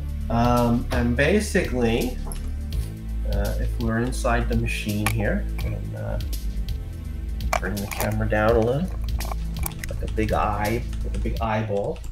We'll turn this machine into the light. Look into the light, Charlie. So here's the front of the machine over here, this direction. Amiga Factory is saying 1 or 2 cocktails is not recommended when you open an Amiga. Oh, that's why I have it open already, because yeah, opening a 3000, not the easiest thing in the world. Really, yeah, it requires a lot of muscle and screw driving and remembering where screws are. But basically, your chip RAM in the 3000 is right here, in this corner. And anyone who has a 4000 would know there'd be a bunch of SIM sockets here. The 3000 predates that a little. And here's 1 meg of chip RAM, 2 banks of 4 chips, each bank 512K. Anthony, I think you crashed, brother. Huh? I think you crashed. Oh, jeez! I didn't even do anything. You're skipping. I see. There you go. Okay, you're back. Wait. I'm back. You crashed again. No, you're. I hear you. I can hear you, but your video is. Am I here? You are there, but your video. There you go. Okay, you're back. There you go. We're good. We're good. There's much to see in the video since it's just looking down on a bunch of chips. Right. I don't know if you're actually not seeing movement or if there's just nothing to see. No, there's. Okay. You know, what happens is I see movement. I saw your hand like waving in front of the camera, and then it stopped. Now it's frozen again. There you are. Now you're back. Now you're back. It almost it keeps on like freezing and going again. So anyway, I'll try to keep my hand in the view because I don't know when it's frozen. Very well. I think what's happening is just there's my internet today is pretty bad, and I think that's the problem. Right. So we're gonna just try to keep this simple. Right. So you have 1 meg of chip RAM here in the top, in the front left corner of the machine. You have of 2 rows of empty sockets. And all Amiga 3000s apparently were sold by Commodore like this. And what they had here, move the camera to the other side of the machine, so now all the way on the other side, this is underneath where the floppy drives would live, is where the fast RAM lives in the 3000. And unlike the 4000 where it's right near the chip RAM. And so you have these sockets here, which are DIP sockets, dual inline package sockets. And this would have the other 1 meg of RAM in it as fast RAM instead of chip RAM. Now, why did Commodore do this? It seems insane. You have a computer now that can support, 2 megs of fast RAM, of chip RAM, and you only give it half and put the other half in as fast RAM. And the reason for that is more than likely, it's the reason why when I was looking at accelerators back in the day, I was looking at the cheap accelerators for the 500, like a cheap 030, I think was called the CSA. I think it was by a company CSA, the Mega Midget Racer, I think is what it was called. And one of the ways they kept the price way down was it had no RAM. It was just an 030. You had a second board you could buy to put RAM on it, and someone told me, oh, be careful with those cheap boards because you don't really get the speed increase of having a 32-bit processor without having 32-bit RAM. And so I think that's why Commodore did it this way. So last night, I opened this machine up. I kind of wanted to look, because apparently what you did was when you bought the 3000, it came with 1 meg of chip, 1 meg of fast. If you eventually got more fast RAM, you could pull the fast RAM out of these sockets and move them over to the chip RAM sockets, get your full 2 meg chip RAM, and then populate these zip sockets with your fast RAM. And so last night I started, taking this machine apart. I found in here someone had taken them out before I had this machine. But I also noticed I had 2 different kinds of fast RAM in here, 70 nanoseconds and 80. So I found 2 bags of Amiga 3000 RAM. So I ended up sorting out what RAM chips I had, getting all the ones that were the same, filling up this fast RAM. So this is now a 12 meg Amiga 3000. Because I dropped in some RAM, I ordered last night on eBay. I ordered the chip RAM to replace what was taken out of this machine. So I'm gonna have this machine up at the full 2 megs when I'm done. Nice. And I basically remembered why I hate zip RAM. And if anyone knows, and this is RAM for the Commodore PET. This is called DIP, dual inline package. The pins are on either side. The chip sits flat on the board. Well, when 32-bit RAM came out, a lot of companies went to zip RAM, and that's basically, it's a zigzag inline package, and that's because the pins are all on one edge. The chip sits vertical, and we drop it in the machine, and so all the pins are on one side, and you basically insert them into the sockets like that. And of course, as you get things closer together and trying to get these in, it is extremely easy to get, basically line this up. And if a pin's not lined up, as you push it in, that pin bends underneath the chip, and very difficult and a pain in the neck to get these chips in the machine. But I managed to upgrade my 3000 last night and give it an extra 4 megs of RAM, which is always good. And I also ordered one last set of the, this is all now 70 nanosecond. What I learned playing around with this, if I could pop over, trying to figure out what RAM was in it, making sure everything was the same, because the 3000, well, 3000 is the first Amiga available that actually has the ability to upgrade RAM on the machine. No Amiga before it had empty RAM sockets. It always went on another board. This is the first one that had it. So a lot of things like it, if you put in the first bank, if you notice like there's these groups of threes, this is because each of these first chips, so the first in this group of three, the first in the next group of three, the first in the next group of three, that's all bank 0. And then the second in each group of three is bank 1. And you have to fill each bank completely. And whatever size RAM is in the first bank is what the Amiga assumes all the rest of the RAM is. So you got some jumpers on the board, so you can tell the machine what kinds of RAM you have in here. It assumes the RAM is all the same. So if you put 256s in at the beginning and then you have 1 meg chips, it'll assume they're all 256s. So I went looking to see, and let's even make it more complicated. There's 2 different kinds of RAM for this machine: page mode and static column. Static column are faster. Which is it? If you mix them, you can mix them, but it'll speed to the lowest level that you have. So I basically had to sit there and I don't know how good this camera is, but there's all these little numbers. Oh wow. On the chip.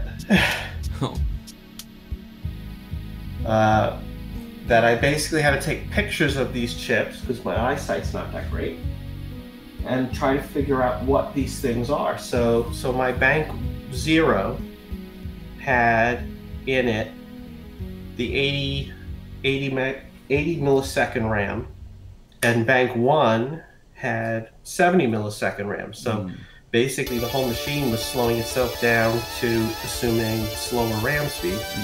But they have these long numbers. One was D424-402V-70. The other chips were HM514402A28, AZ8. And it's like, what the hell does this stuff mean? The RAM in the bag that I found was M514402A-70Z. Like, what the hell does all this stuff mean? And I'm looking at these, and it's not like a sim now you buy from Kingston or you buy from Crucial, and it says right on it, it's, you know, DDR5, it's 1 gig, or whatever, 4 gig, 8 gig, sim. Like, you can't tell, looking at these numbers, what these things are.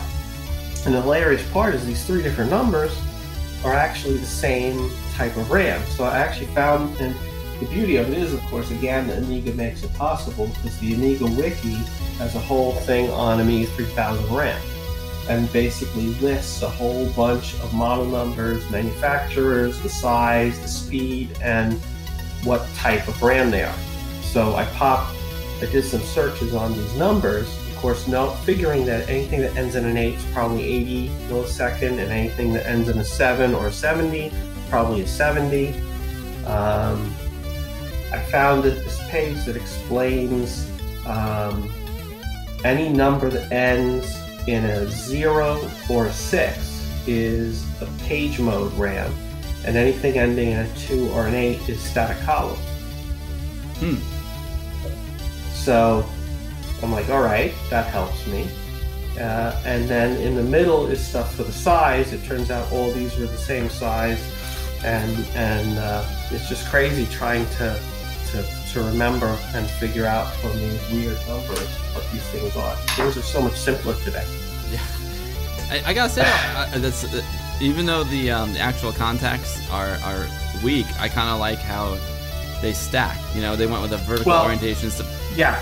And I think the reason they went with the stacking is because you needed more RAM chips to make up. If you look at the way these banks are, 1, 2, 3, 4, 5, 6, 7, 8. 8 chips make up a bank. You have to put chips in 8 at a time to make up a full bank. You can't have a partially full bank. Banks have to be filled completely. So you imagine if you want to have the same amount of RAM in this machine, but the chips all laid flat, how much more room on this board you would need to fit all that. I mean, look at how much room these sockets take up. You're fitting 3 of these in each space that one socket would take. So that's 3 RAM chips instead of 1 all the way along. It's just a lot more RAM can go in. It gives a lot more capacity and makes the board a lot neater. It is absolutely frustrating to put these things in. Oh, I can imagine. It looks pretty tedious. Don't do it after a couple of Krupniks. The other thing I looked up is what a PAL and GAL mean. And I think I mentioned this a few times when I actually ordered some replacement chips for the 3000, and it was basically PAL replacements. And what the hell is a PAL chip? Why would you want to replace it? And basically, I'm gonna take you back over to this side of the board. I like this tour of your 3000. But it's not your 3000 is not just the 3000, it's the 3000 UX. Yeah. So let me see where my camera's at. While you're doing that, switch over. I'm just gonna listen to you on the stream real quick. Monitor your audio. I'll be right back. So this chip, and you'll notice like this piece of paper just comes right off because unfortunately this machine is quite old. Didn't realize that was going to fall right off. These chips with the paper on them, there's one here, and unfortunately there's 2 that already don't have the paper on them. It's these 2 chips, or what are called PAL chips. Now the PAL chips are what's inside these chips are arrays of logic, and when the Commodore engineers decide on what logic pieces they need, they burn fuses inside this chip who controls which logic gates are open, closed when data comes across these pins. And that programs this chip. PAL is a programmable array logic. They program these chips, they throw them in. These chips, if I'm not mistaken, what they basically do is they replace a whole bunch of components that would be on the motherboard into one chip. But these are programmed by burning fuses within this chip. And this, you could basically say, is kind of like a first generation of this kind of chip. And that, all this technology has been replaced by this point, but PAL technology was replaced by something called GAL chips. And these are GAL chips, and they don't look any different, but inside the GAL chip, instead of fuses, which are in the PAL chips, GAL chips have EEPROMs. And these EEPROMs get programmed a similar way, but there's no blown fuses. So you could take a GAL chip and reprogram it at a later date if you needed it for something else.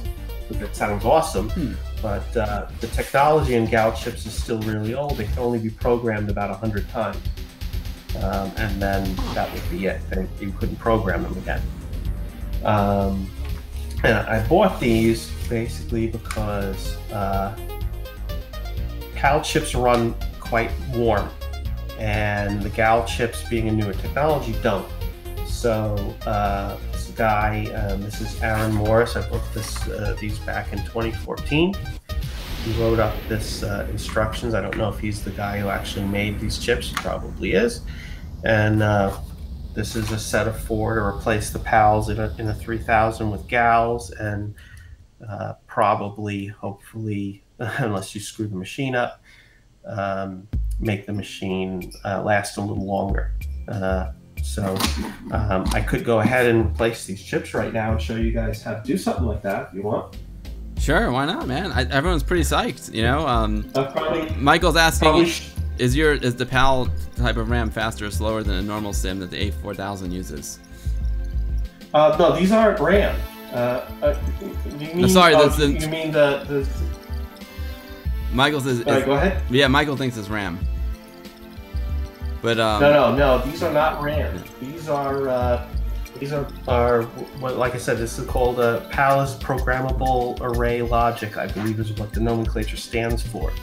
And these chips are not RAM. These chips replace components by basically having logic gates inside the chip. And the logic gates are behind fuses. And when the Commodore engineers decide they need these certain logic gates in this design, they'll burn out fuses that direct when information flows through the chip, which gates that the information will go through. Gotcha.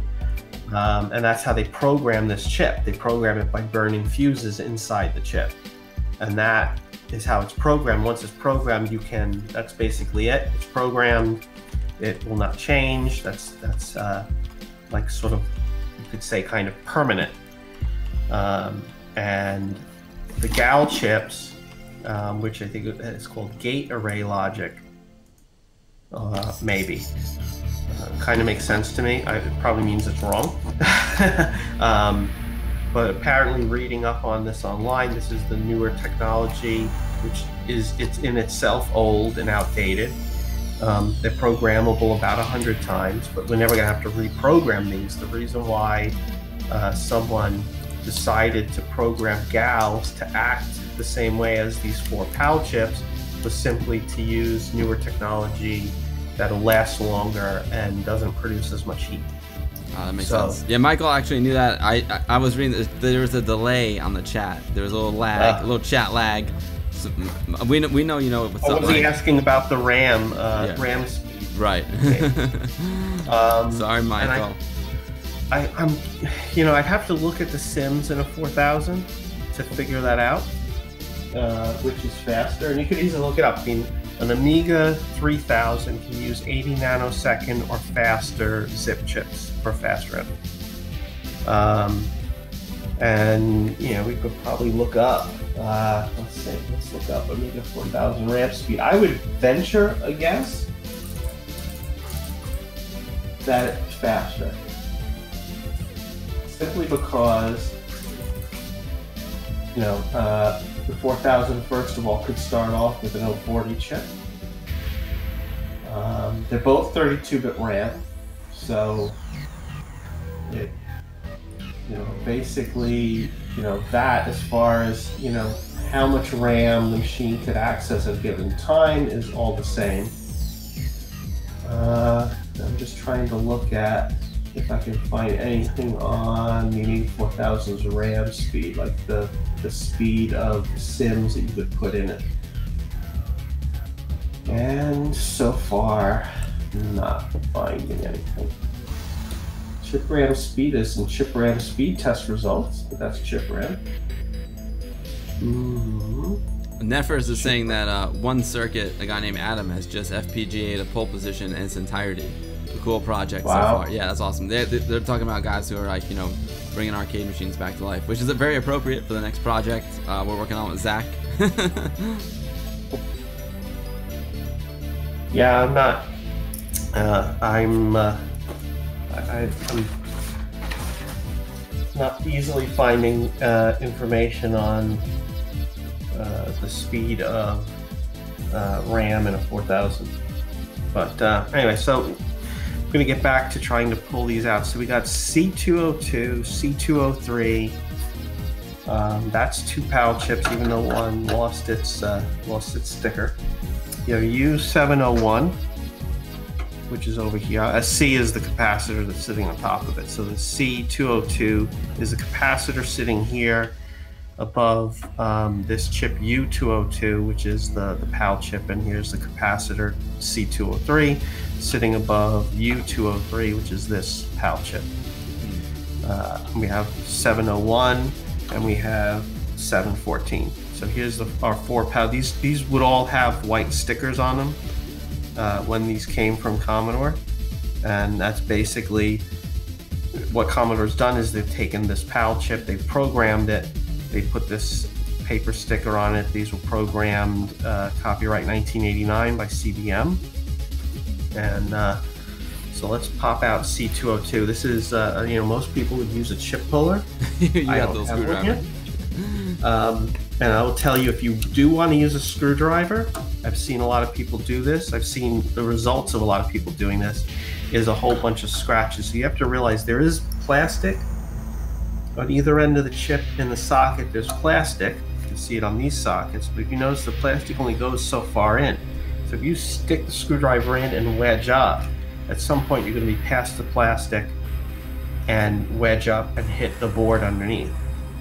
But I found it's not really that big a problem if I just put the end of the screwdriver in and I just turn it a little. I don't push in, I just turn it. I turn it a little and you can actually see the chip come up. And then I go in the other side and I do the same thing. And I just turn it one way and I turn it a little the other way. Turn a little one way, turn a little the other way, a little one way, a little the other way. Eventually the chip is up. Nice. And out. Well done. And no bent pins. No, because if you wedge in one side and wedge up, what's going to happen? The pins on the back end are going to bend outward as the chip Comes out. The end of the chip comes up. Yeah. So I'm going to put this guy over on the side here. I'm going to pop this open, and the guy who made these labeled them very conveniently. So I can get U202 out here. Now the next thing when you're doing a chip is making sure of what side. So I'm looking, and there's a little indentation on this side of the chip that's in here right now. The indentation needs to always match that same direction. So here's U202. And after putting in zips yesterday, putting in these dips is so nice and easy. Boom, it's in. First gal chip replaced. Easy peasy. So now I go to 203.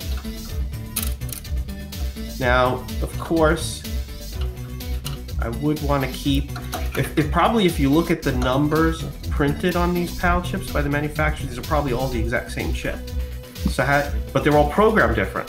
So putting them in a different spot, even though they got the same number, it's not going to work. So I do have to keep these in order in case they need to go back in the machine. So I'm probably going to mark that chip at some point. You also kind of want to be careful not touching pins. So getting it out of the case, let's take a screwdriver like that. Slip it here. Electron Ash approves of your screwdriver technique as long as you're careful. Be always, if you're gonna do it like this, be very careful. Take your time.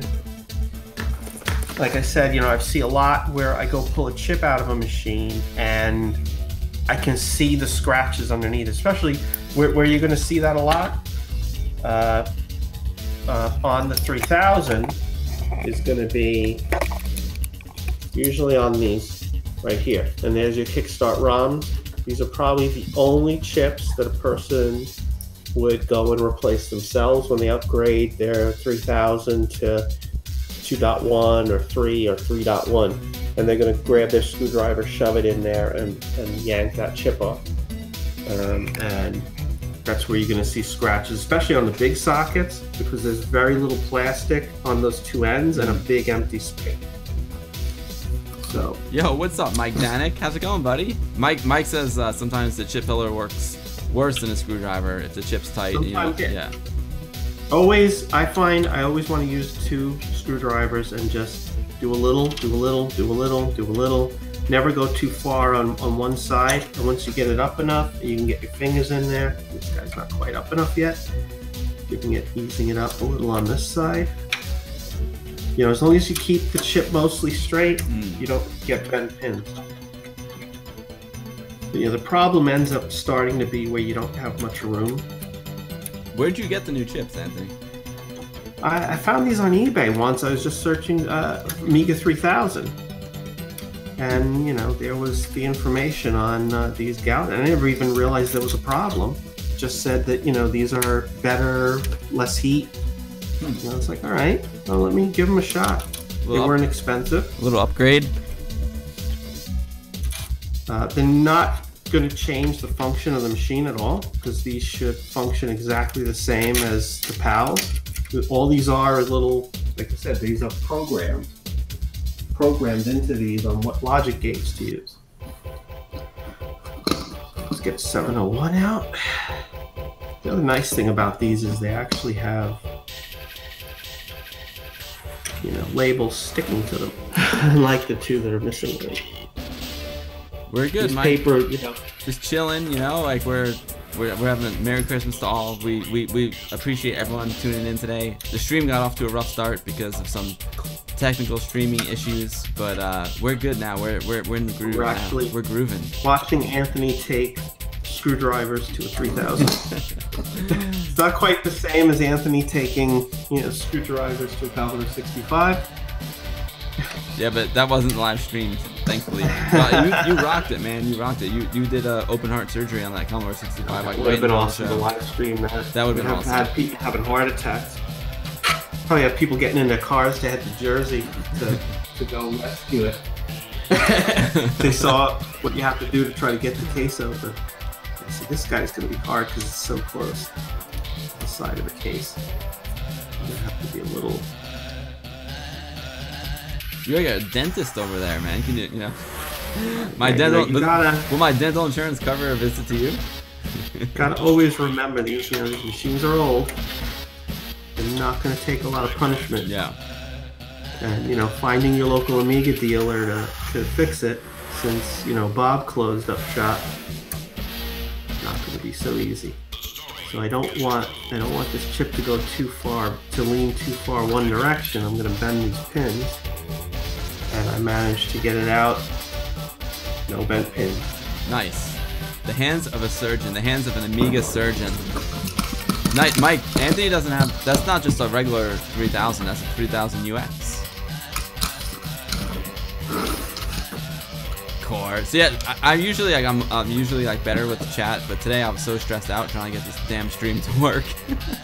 You have no idea like how stressful it is to hit the stream now button and then like nothing happens. Yeah, not connecting. Nothing. Like I hit record and I can record it locally fine. I hit stream now, nothing, because YouTube's a little cranky sometimes, YouTube's a little cranky. There we go. Chips replaced. So now, of course, knowing I was going to do this today, last night after changing the RAM out, I started the machine up to make sure that the other thing I tell anyone working on this kind of stuff is always just do one thing at a time. You're going to put RAM in and change GAL chips and upgrade this Western Digital chip. I checked it yesterday. This is, and if you look over here, it's this 00-08. This is the SCSI controller chip from Western Digital. And searching online, the 3000 came out. It was released with an 06. There's bugs in the 06 chip that cause a lot of issues. This is an 08, so this is the upgraded Western Digital chip. But if you have a 3000, you may want to change this. You may want to put new kickstart ROMs in. You may want to upgrade the RAM. You may have a machine with the RAM sitting here. You want to put that over on chip RAM. Do one thing at a time and boot the machine up after each thing. Because if you do 4 things and then go turn the machine on and it doesn't come on, which of the 4 things caused it not to work all of a sudden? So last night after I put the RAM in, I booted the machine up to make sure that the RAM all worked. Because I put in new RAM, I took RAM out. Actually refilled 2 banks of RAM because I took one out and then I put 2 in. So I had 2. I pulled one out. That was the wrong speed, and I put in 2 new banks. So any of those RAM chips could be bad. It could have bent a pin. Any of it could cause the machine not to work. And then if I did both of those today, how would I know if it was the RAM or the GAL chips that were causing the problem? The other thing to know about the 3000 is this daughter board looks very simple. But, and I know the 4000 will not start up without the daughter card in. A tendency might be not to throw this board back in because, I'm just going to have to take it back out when I go to do my next thing. But you can't test the machine with this out. So you always got to put it back in, and it is a pain in the neck. It's a smart technique because, you need to limit the variables because there's so many variables with these things. Yeah, absolutely. Anything you do on these old machines can cause it simply not to work. Yeah. I bought these chips off eBay. I don't know if they're good or not. Yeah. Electron Ash also brings up a good point. He's like, always check to see which way around the original chips were. Absolutely. And that's something I do. That Like, was again, if I can get a close up, I'll use these guys again. you know what I always do? I always like take a cell phone picture of my machine exactly the way it is when it's working. You know, before I change anything. Cell phones are great. Yeah. Cell phones are great also, even just before you start unplugging wires. Take a picture. And that way you know where, I did that when I had to change a screen on a laptop. I just took pictures of the wires, because once you get those wires disconnected, you think they're going to lay close to where they need to plug into, but you start moving things around, you never know. Modern Vintage Gamer says to drop that Mediator PCI in there. I MVG. would, but see, I don't know how Amiga Unix would, how happy it would be about that. If you notice on these chips, there's a little cutout on one side of the chip. I'm hoping that can actually be seen in this camera. Trying to figure out which direction to move. The battery on my light just died. There we go. Yo, what's up, Grandma? Happy Christmas to you too, my friend. There we go. Right. So you can see there's a little cutout on one side, and RAM chips. This is RAM. This is actually Commodore PET RAM, because this is actually from Moss Technologies. That's how the only reason I know what this stuff is. But there's a little cutout right there, and that shows where. That always, if chips are made right, that's going to point one direction. Now, there's another thing sometimes that's done on chips. Let me change this battery real quick, and I'll show you on the Kickstart ROM chips. Sweet. Replacing the second. I was saying, when replacing the Kickstart ROM chips in this 1200 here was a piece of cake. Piece of cake.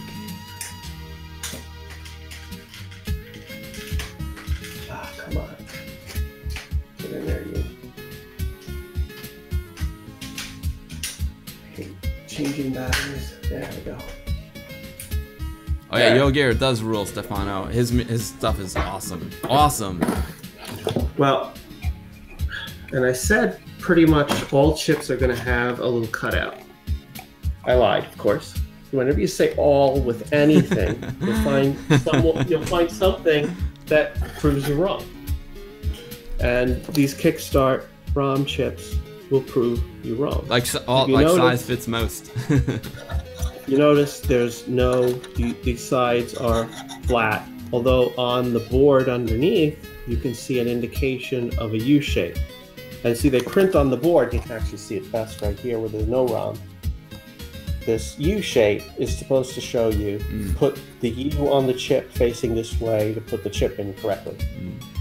Well, here's Commodore's very own Commodore Amiga Incorporated, copyright 1991, 2.0 for Kickstart ROMs. No U shape. They have a dot.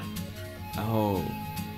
Right here, this is pin 1, where this dot is. That's to indicate pin 1.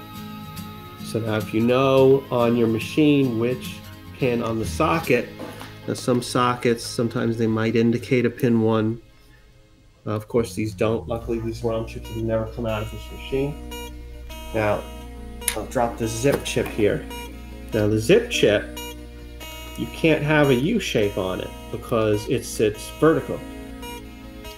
So again, you have this dimple is pin 1. You also have this corner.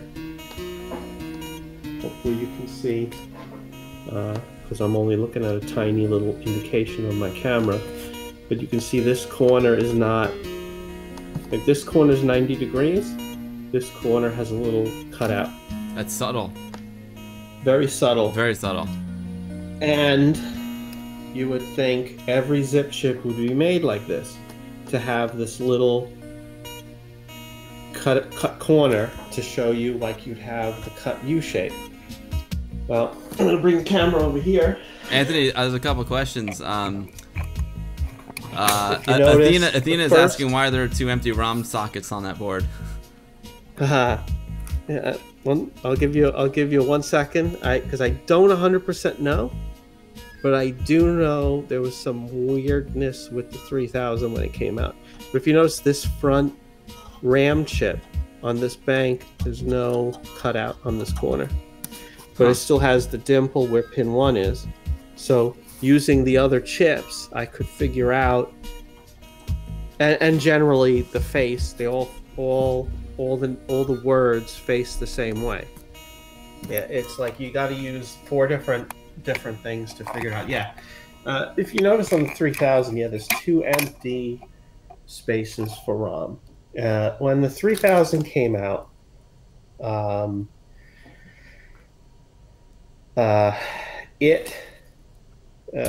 you can look this up online. The funny part is I actually have this board somewhere.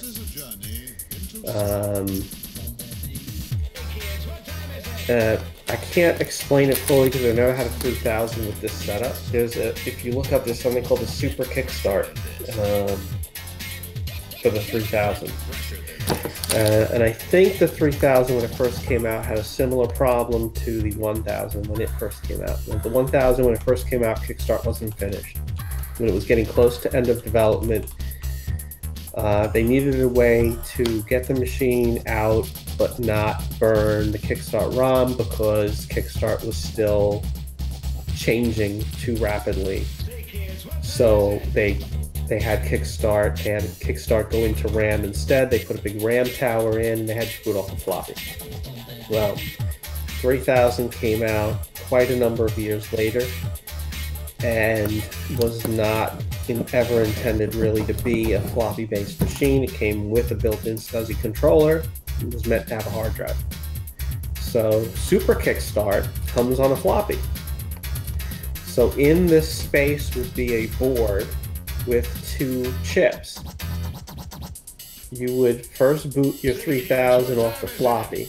This floppy would install Super Kickstart onto your hard drive, so that when your 3000 turned on, instead of like the 1000, it reading Kickstart off of a floppy disk, it would read it off your hard drive.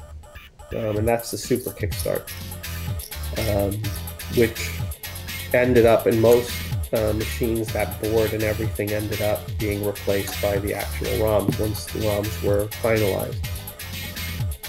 So I believe, and they're numbered 0 and 1. I've never pulled these chips out to see what these 2 are numbered, but this is U180, U181, this is 182, that's 183. I think. 182. And I can't see. This is actually this chip, this U354. Oh, yeah, there's U183. So it's 180, 181, 182, 183. This could have just been. Now keep in mind, they've gone from 1 ROM chip to 2. I think Commodore kind of knows Kickstart's getting bigger and bigger and bigger. And I have a feeling they're kind of thinking somewhere in the future they may need more room. And these chips are not going to have that space to use these same size chips. It's just like RAM. So if Kickstart gets too big, we may need some more room. We can put 2 more chips in there and double the size of Kickstart. I think that could have been why these 2 ROM spaces are here, but I've never on any 3000 motherboard seen even a socket in those. So we just never got to that point. But anyway, so now would be the moment of truth where I would try to boot this machine up. Not going to be an easy task considering it's in pieces. So, Athena, did you get your question answered? Athena was asking about the ROM tower. It sounds like she's good. That's interesting. I didn't know about those extra spaces. That's really cool. It makes sense. Yeah, you're never going to know about it until you actually open them, see the motherboard and see those two ROMs. It's just interesting that they're called 0 and 1. Yeah. And you would think it would be 1, 2, 3, 4. And I don't know if that's 0 and 1 simply because these 2 don't have anything. So those are 0 and 1 because those are ones that a user might actually touch at some point in the future, and these other two are never going to be seen without a socket. Joski Rock, So- president and founding father of the Amigaville Sub Club. Feeling a little bit under the weather. Newest grandfather in the WUG. Newest grandfather in Westchester Amiga User Group as well. What's up, Joski? Joe's here, Anthony, saying hi. Hello. So this is the do not try this at home portion of this. Because how do you start up the machine without putting it all back together? And we do that by if you notice that this big metal thing, this big metal thing had to come off this side of the machine before you could get anything on over here. What is that, just a shield? This is I mean, if you ever taken apart a 2000, the 2000 has the power supply on the back, and then a big tray comes to the front. You have your floppy drive mounts. This is where the 2 floppy drives go. Hard drive goes back here. This is the power supply. So they did the same thing with the 3000, where you have a huge tray that covers up the entire side of the motherboard. And I had to get this off to look at and to get at the RAM. Unlike the 4000, 4000 is nice because you have all the RAM over here. All the RAM is over on this open area, so you never have to take the trays out if you're just dealing with RAM. If you're going for Kickstart ROM, if you're going to check your Western Digital chip, if you're going to install RAM on the 3000, you pretty much have to fight with this tray. And this tray is about, I think, 5 screws to get out. It's not fun. So now I need a keyboard and a mouse.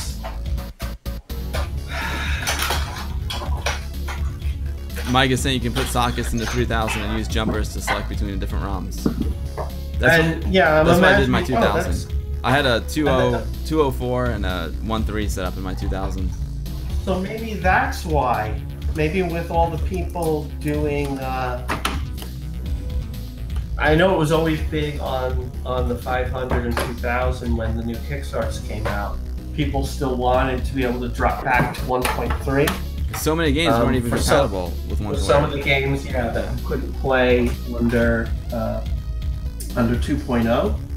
So maybe it was just as simple as that. Maybe it wasn't for extra space. Maybe it was for a built-in ability to go back and forth between 2 Kickstarts. Johnny says he loves his Amiga 3000. One of his favorite Amigas. The Amber chip is great.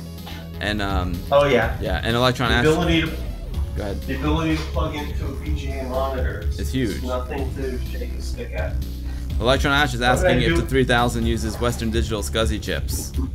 It absolutely does. It originally released with a version 6 of Western Digital chip that has a flaw in it.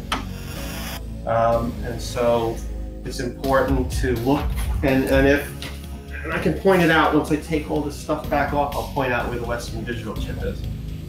Athena, Athena's got an Amiga 2000 with a GBP GeForce 040 in it. That's nice. That's real nice.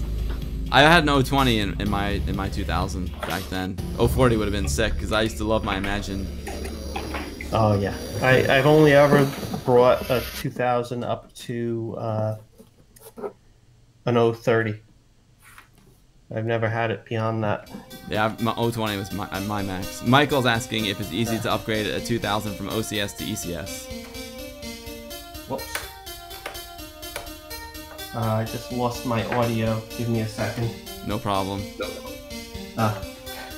Because I have to hook up my HDMI to the Amiga. I can see if it works. And then I'll get my audio back. Normal.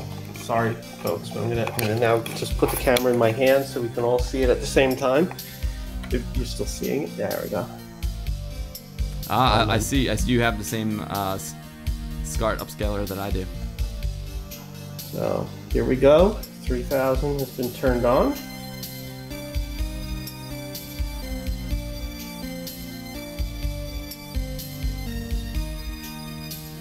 Yay! It's alive, and we see on the screen my 1 meg chip RAM, because I haven't got those chips in, my 12 megs of fast RAM with the RAM that I installed last night. It all is working. Sweet. So, now successfully swapped out our PAL chips with GAL chips that we bought. God, what was the date on that instruction sheet? When did I buy these? I am so horrible with this stuff. Every time you say a PAL chip, I bought this 3 years ago. PAL NTSC, yeah. Yeah, PAL. It's so confusing. All right, so now we've done our one thing. I'm gonna, of course, first unplugging power with an Amiga. Always good to unplug the power first. Then you know it can't still be on.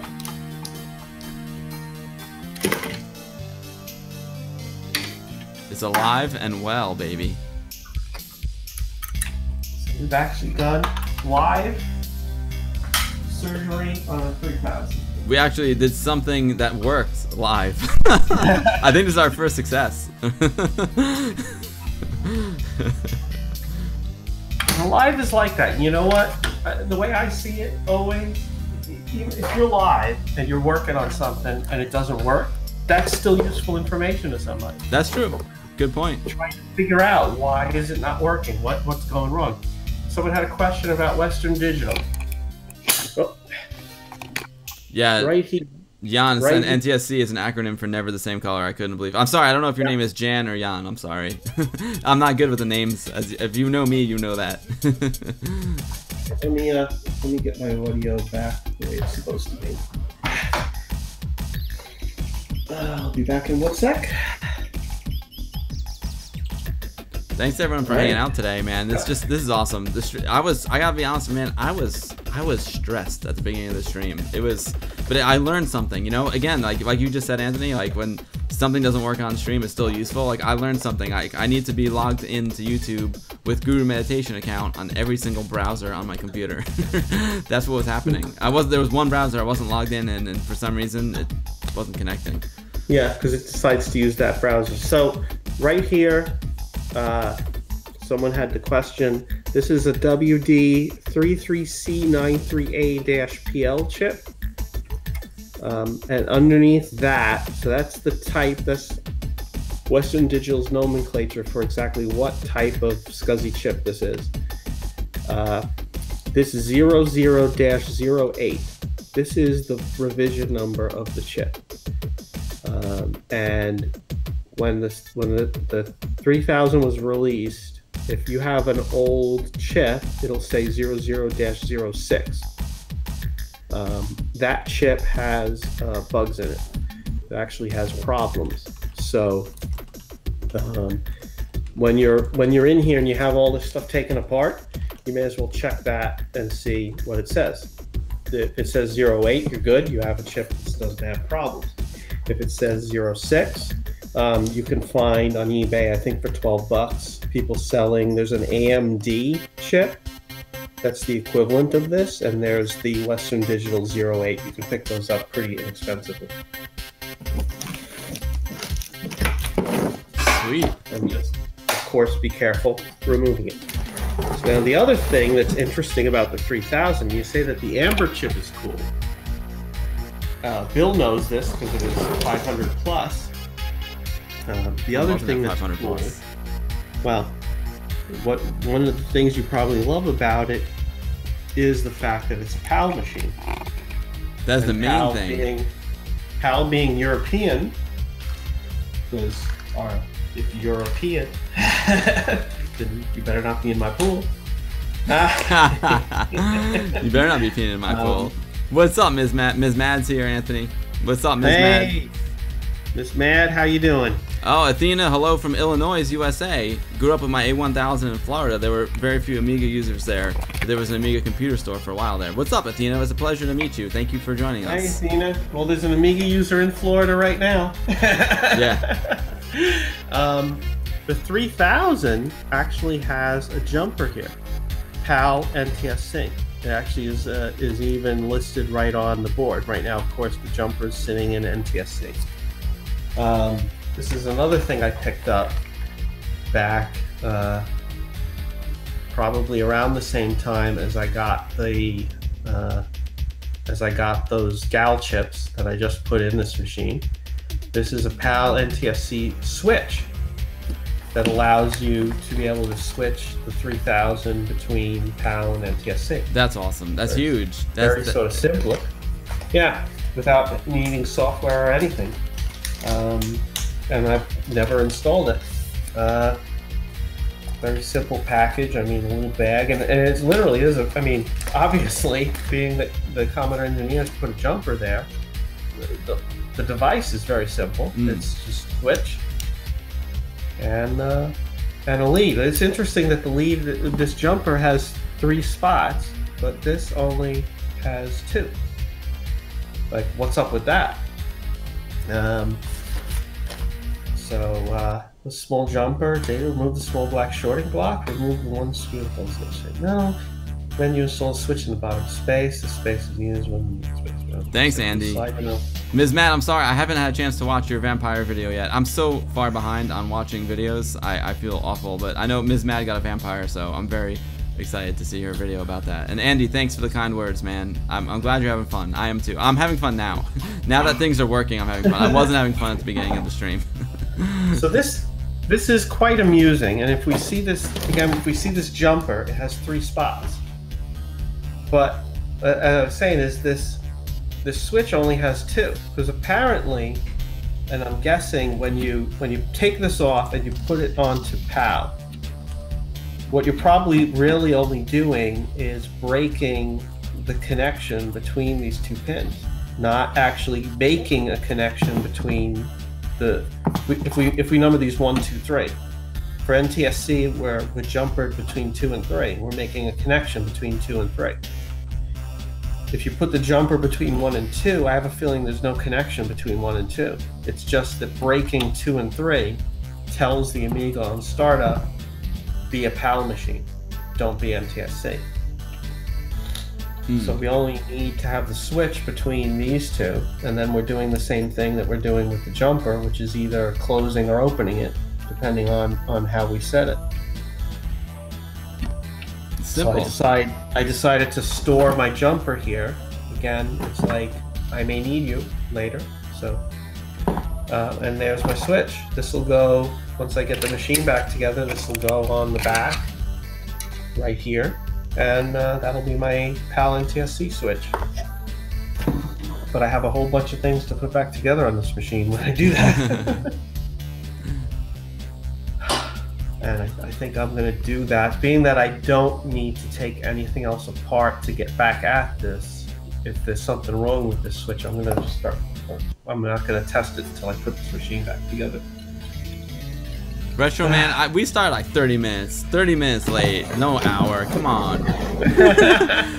It was like 30, I mean, Andy and I was hitting the go button at 1:59 p.m. I hit the go button. I hit the go button at 1:59 Jumping up and p.m. down on it. But the go button didn't go. Swearing at it. The go button. I hit the go button and nil.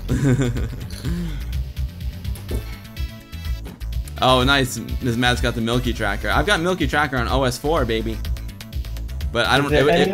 It would be nice to have it on a Amiga though. My OS4 is just emulated, you know. Are there any other questions before I put this piece back together? Let me take a look. Yo, what's up, Bernard? Cześć Polska. I see Polska's in the house. Poland, #1 Amiga users in the world, maybe.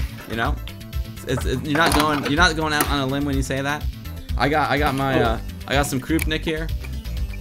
I know everything. You don't have dyslexia. Like everything in my camera is flipped because I flipped it. So like when I look at the screen, I'm looking at the screen on your stream. Because if everything wasn't flipped, then I would be looking off the screen. You see what I'm saying? You got. I'm worried about screen direction. I want to bring you guys the best quality product possible.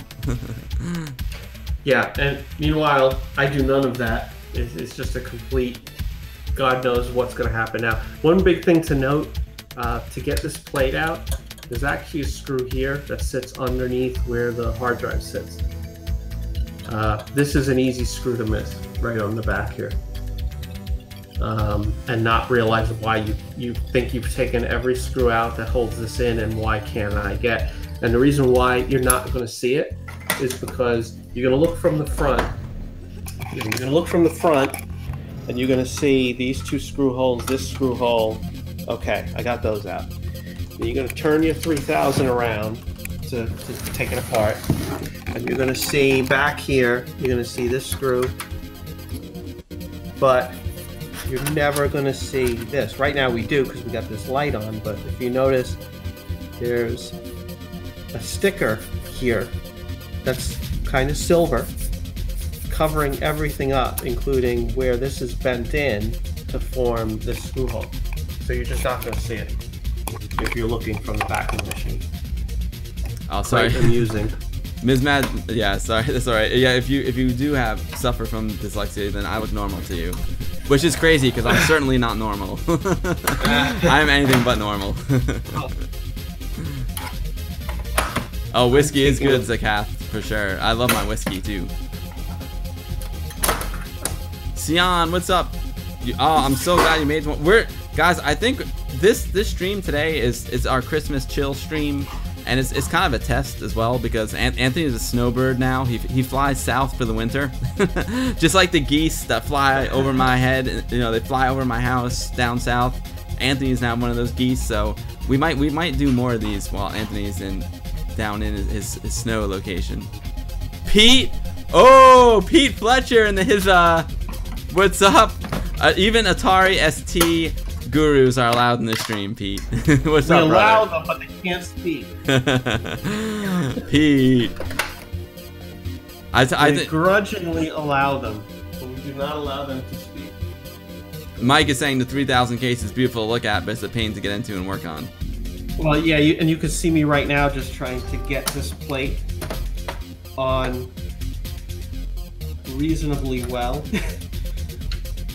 Sion, thanks for being here. I appreciate it. Thanks everyone for being here. Mr. Luzi, Anthony, is this beaker puppet made of latex? There's Beaker. He helps me work on these machines. Nice. And sometimes I feel he probably makes more sense than I do. Athena doesn't have any whiskey, but a nice cup of tea. I'm all for tea. I know Ms. Mad loves the tea. I usually Alexander delivers me tea on the stream, but you know I haven't gotten my tea delivery yet today.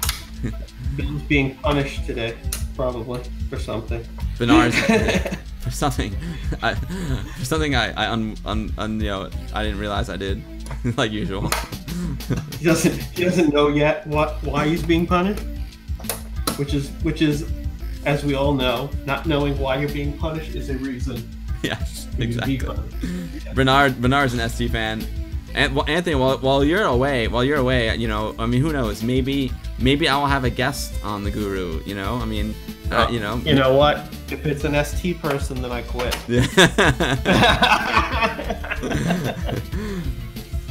We will have none of that. None of that.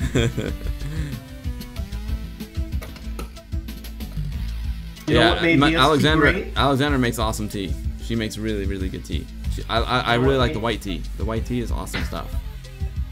You know what made the ST great? No. Nothing. Boom! Headshot, Pete. I thought you were gonna say the MIDI port. I thought you were gonna say the MIDI port. But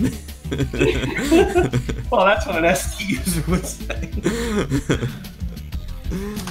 Oh man, is Beaker putting that 3000 together or what? Oh, I really wish he would, so that I wouldn't have to. Because you literally, whoops, I'm putting this on backwards. There we go. This goes in here, and this is this piece of plastic is, you know, just to keep this board from bumping. Oh, you can't see it because you're all just looking at Beaker. piece of plastic. You don't want to leave this out. This just slips behind the daughter board and it keeps it from bumping into the metal plate that's behind it. If you can get it in past the Athena, I didn't even know they still make Tab Cola. Oh, rough holiday treatment from the Amiga friends. Nah, Pete, we love you. You know that.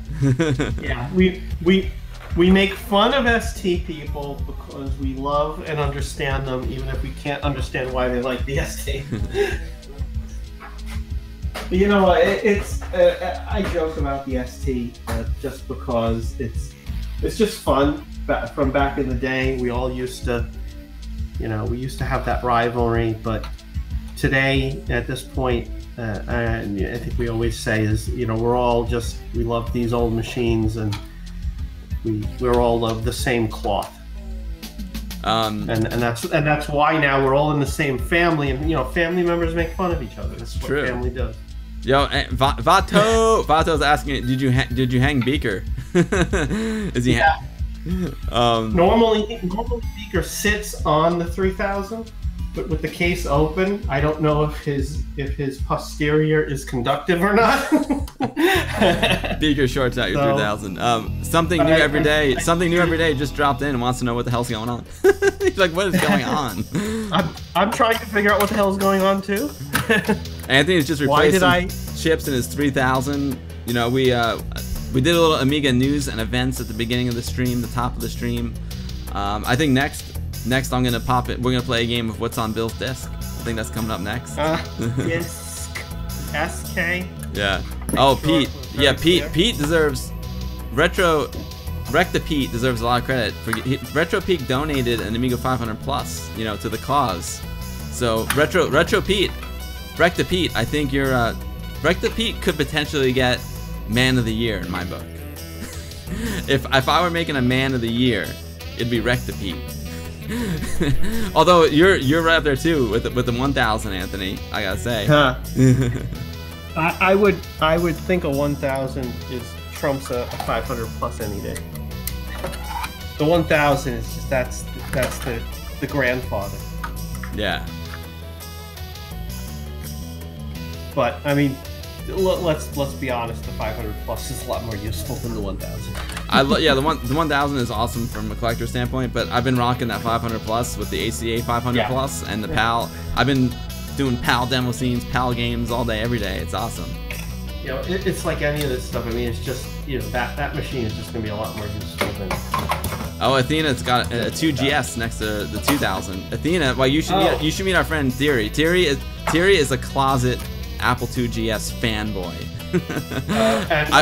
I worry about him. We all know what GS stands for, and that's the Crackle to garbage system. Pete is the man, Joski. I agree, Joski. There were people who had tried to imply. We have a friend sometimes visits the Guru, who used to work in computer stores, and people would try to say the 2GS was better than the Amiga. And we all know that is absolute insanity. Crap. Although I mean, I have a 2GS at home. It's probably the only Apple II that I'm gonna keep. I already got rid of my 2C. I used to have a 2E, man. I gotta say, I loved the 2E. Was like decent, man. Karateka, good game. 2 buttons, 2-button Karateka, 2-button Load Runner. That was good stuff. That was good stuff. Oh yeah, Bernard. That's a good point. Bernard's got a 1000. He loves the Keyboard Garage. That is maybe Keyboard Garage in the 1000 is key. And the design, just the design of that machine is gorgeous, and how all the peripherals just like the design of the peripherals just mix with the machine and blend in perfectly. It's awesome. Mike says all Amigas will become AGA anyway. I guess if you get a Vampire, you get some AGA. Yeah, at some point. Oh, Hamilton says all Amigas will become vampires. Well, I become a wolf at midnight, Johnny. Every night at midnight, I become a wolf. the one last thing, and I know I mentioned this on when I was working on this 3000 last. Some people may notice this weird thing on where the little L frames for the expansion cards are. And folks who weren't around back in the day might remember an important card for the 2000 was the video toaster. But the 2000 had a non-standard flat plane on the back of its video port. The 3000, when released, had all standard L-shaped brackets. So here is an L-shaped bracket. Well, how do you put a toaster in a 3000 when all the toasters have a flat plate on the back? So at some point, someone put this adapter in that would allow you to put the toaster in here. Before the toaster was redesigned, basically redesigned for the 4000 with the standard L bracket. Oh wow, Retro Man Cave never saw 1000 in person. It's pretty nice. It's a beautiful machine. Oh, and Pete, Recta Pete said that if Apple didn't limit the clock speed on the 2GS so it didn't compete with the Mac, both the ST and the Amiga would have had a heck of a competitor. Maybe Pete. It would have been. The thing is, it would have been a competitor. It would not have been a heck of a competitor because if you look at, if you look at it, it's an 8-bit machine. It's going to always be limited where the Amiga can advance far beyond it, and that's the problem with it. Oh yeah. You know, as an advanced Apple II, is it a nice Apple II? Yeah, but it's a dead end. If you think about it, as the technology, it's like a Commodore 65. It's a dead end. Athena likes the Ensoniq sound chip in it though. I know I've heard it. I've heard it in action at Theory's house, and it is pretty awesome. Yeah. Oh man, that'd be great to give if someone gifted a 1000 to Retro Man Cave. Retro Man Cave deserves it. Mike is saying that the 1000 and the 3000 are the best looking Amigas to him. That is valid. Well, they're good designs. They are good. You know, I mean, I'm partial. And if you think about it, I mean, Commodore even designed the tape drive for the 3000 for the Unix to look like the 3000. You know, with the same, slats on the front and everything. Recta Pete is saying that the 2GS is 16-bit. Hey, well, that's like saying, in a lot of ways, to say the 2GS is 16-bit is like saying the Amiga's 32. Amiga with a Motorola 68000 is a 32-bit machine. Yeah, parts of it are 32-bit, but if I'm not mistaken, a lot of things in the 2GS are still 8-bit to deal with compatibility with everything. The Retro Man Cave. Nah, man, you deserve it. You're awesome, Retro Man Cave. Yeah, Ms. Mad says that it would make an Amiga 1000 would make a good episode of Retro Man Cave's Trash to Treasure. Did you see his videos on how he restored the 500? It's incredible. Incredible. He's a legend. He's a hero. You're an Amiga hero, Retro Man Cave. Stig, who found that Stig's World in the garbage. That was awesome. And basically brought that machine back from the dead.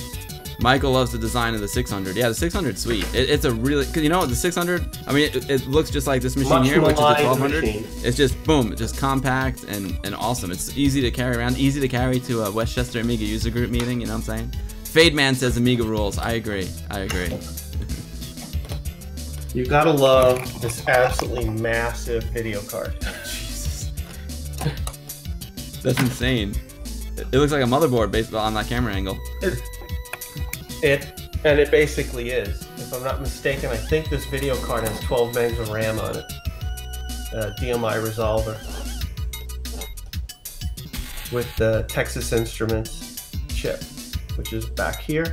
This is the 34010. There's also cards with the 34020.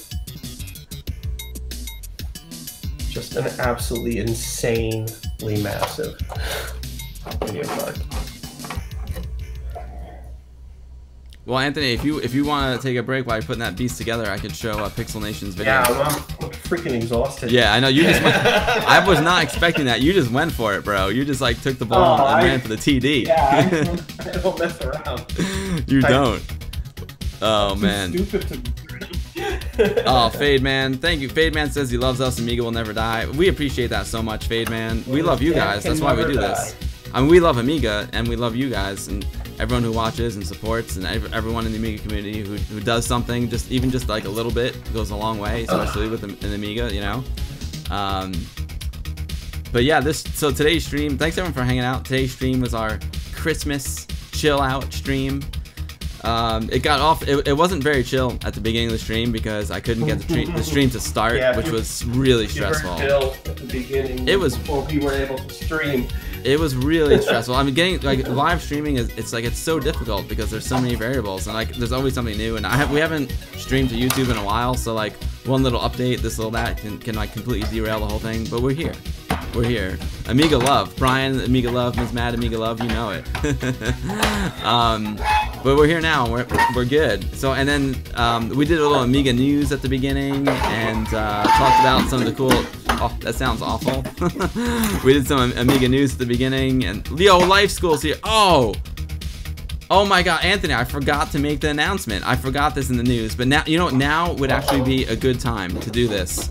But we should have the sound effect. This just in. I totally forgot. This was like a really important. Again, I was so stressed at the beginning of the stream. I forgot to say it, but we were interviewed by lemonamiga.com, and our interview's live, baby. It's live. Oh, you didn't even tell me yet. I'm even just hearing. I forgot until Life School himself just popped into the chat. So I totally I got the email like last night, and I was like, awesome, boom, and then diggity dog. Let me see if I can find it.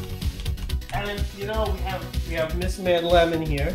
We have Lemon Amiga. I mean, so much lemon. So much lemon. when life gives you lemons, make lemonade. Here we go. PC. All right, there we go. Yeah, so here we are in lemon. Let's see. Can I make this bigger? Let's see. Boom. There we go. Lemon Amiga is a great site. Here we are. We're on Lemon Amiga, lemonamiga.com/interview/guru_meditation. And here we are. They did a great interview with us. They sent us some really cool questions. So thank you, Lemon Amiga, for giving us the time to chat a little bit about our Amigas and about our history with retro computers. And oh, there you go, Rectipete. That's for you. I threw in the Atari 800, the Atari 8-bit. That's for you, Rectipete.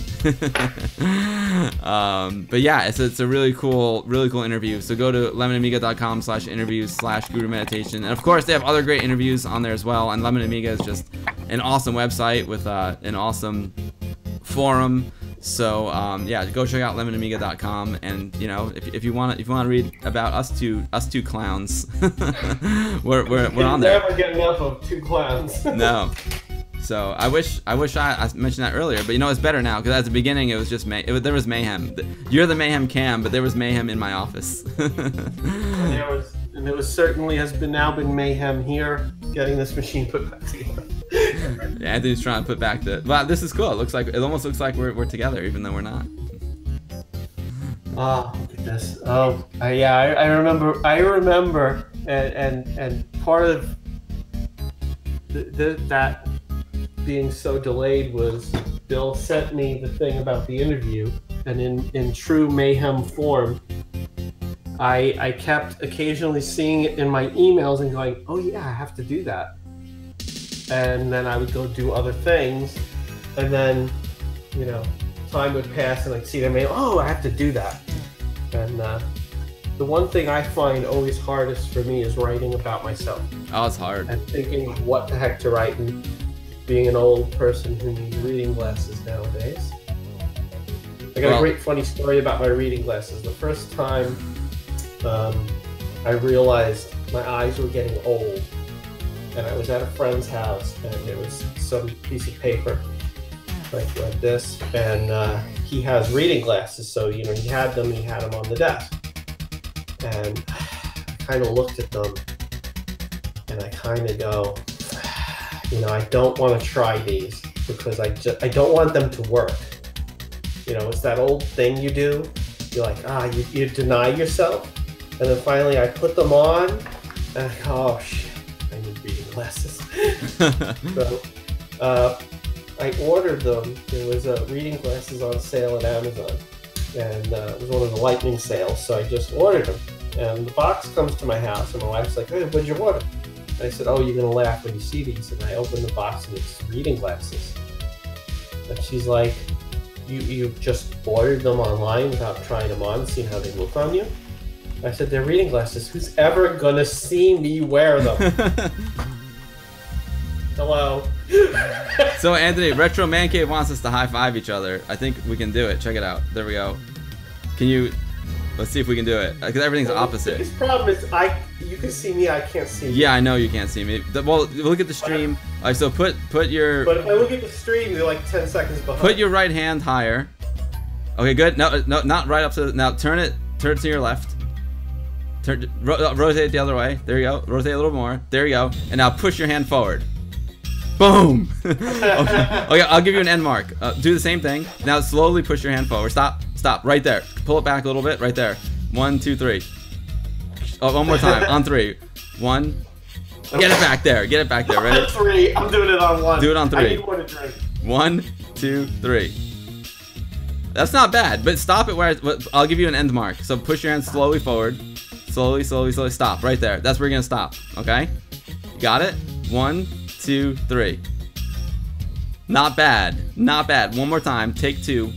1, 2, 3. Boom! That's a New York to Florida Amiga love freaking high five right there. Speaking of Amiga love, I see Amiga love in chat. What's up, my brother? Amiga love holding it down for us on the West Coast. I'm Northeast. Anthony's now South.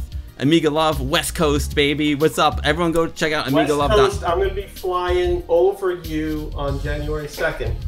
I'm going to be flying to the West Coast end of January for the Amiga Frat House party. Pete, oh yeah, Pete with the Atari exhibit right next to us. That was, and you guys with, I will say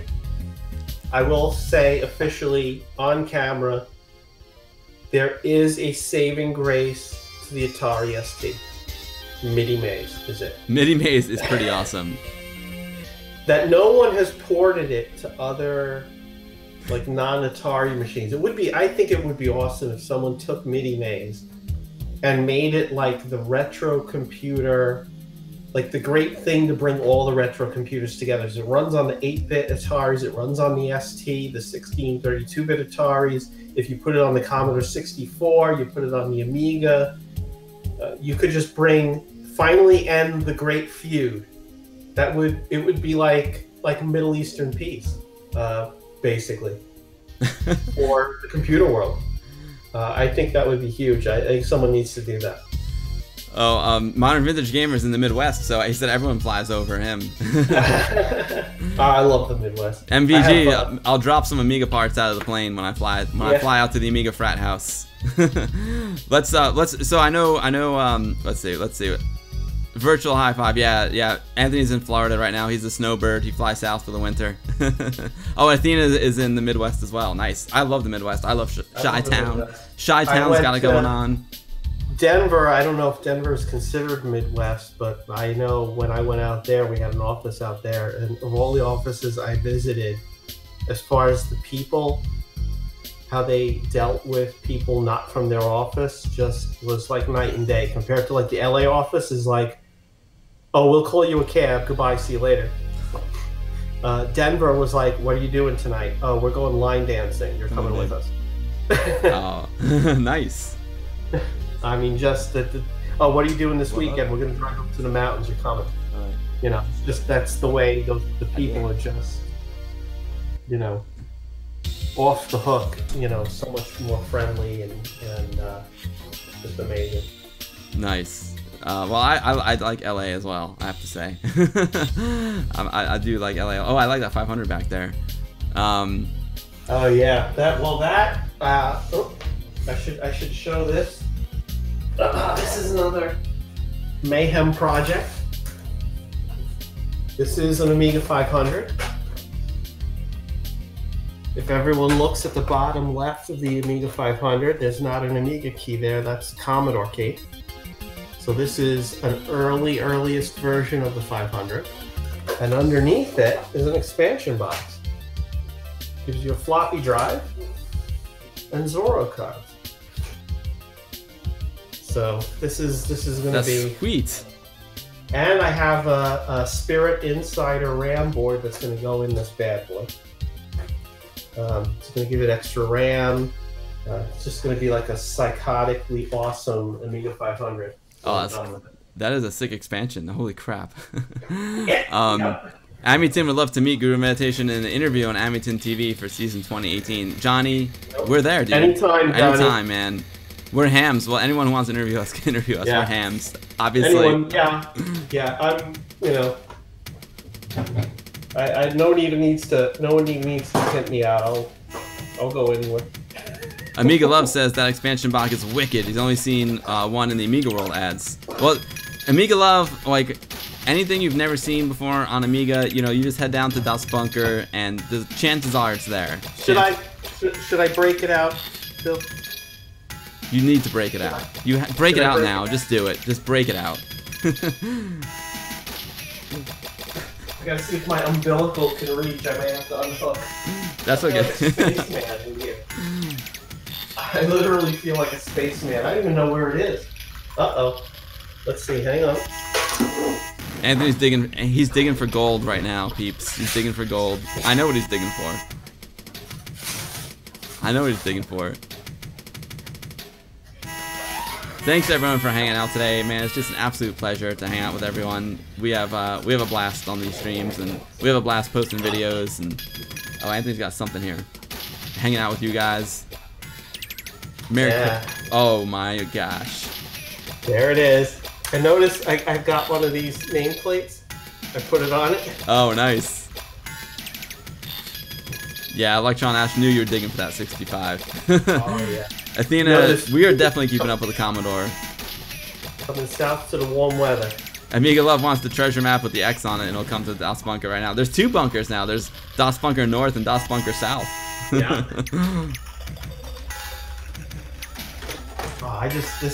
I could never get rid of the 65. It's so awesome. Unknown deleted user loves the streams. Thanks, man. I appreciate that very much. We work hard at them. Never stop doing. We're Unknown. I think we're gonna end up doing more of them because when Anthony flies south in the winter, you know, like we won't be together in person, so we want to hang out virtually. So I think there's gonna be a lot more of these. This is how to hang out. I mean, how we can continue to hang out. When I'm up there, when I'm down here, I'm doing the same thing. I'm doing some game streaming with our friend John. Just all kinds of stuff. Pete tried to steal your 65 in person at the VCF. He said it was neat to see it. Athena says it's a neat machine, rare as a hen's teeth. No, there's a... No, it's not a Zorro Spirit board, Mike. It's they actually Spirit made boards for both the 1000 and the 500. They're different. The one for the 1000 has an L shape because it has to go around the floppy drive. The one for the 500 is a square board. In fact, let me go show you. Thanks, Athena. I'm glad you're enjoying it. We are enjoying hanging out with everyone. As Anthony goes back into the closet. I have a closet behind me too, but I cover it with a green screen. This is crazy. I mean, I just go to a closet and stuff just appears. As rare as rocking horse poo. So this board. Oh no, that's not it. That's a different RAM board for the 500. I don't know if anyone remembers these. This is the 540 RAM board for the 500. It's allowed to add more than 512K in the underside slot. It has a cable that goes here. And a little board that goes on, I believe, the Gary chip. But that's not what we were looking for.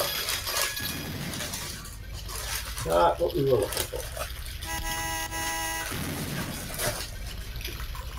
What we were looking for is this guy.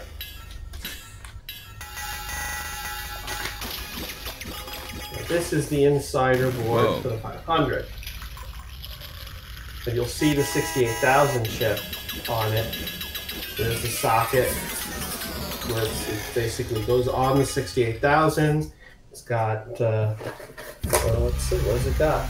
2 megs of RAM, and it's got a clip that goes on one of the chips for the line. So that's the insider for the 500. That's crazy. I've never seen that board.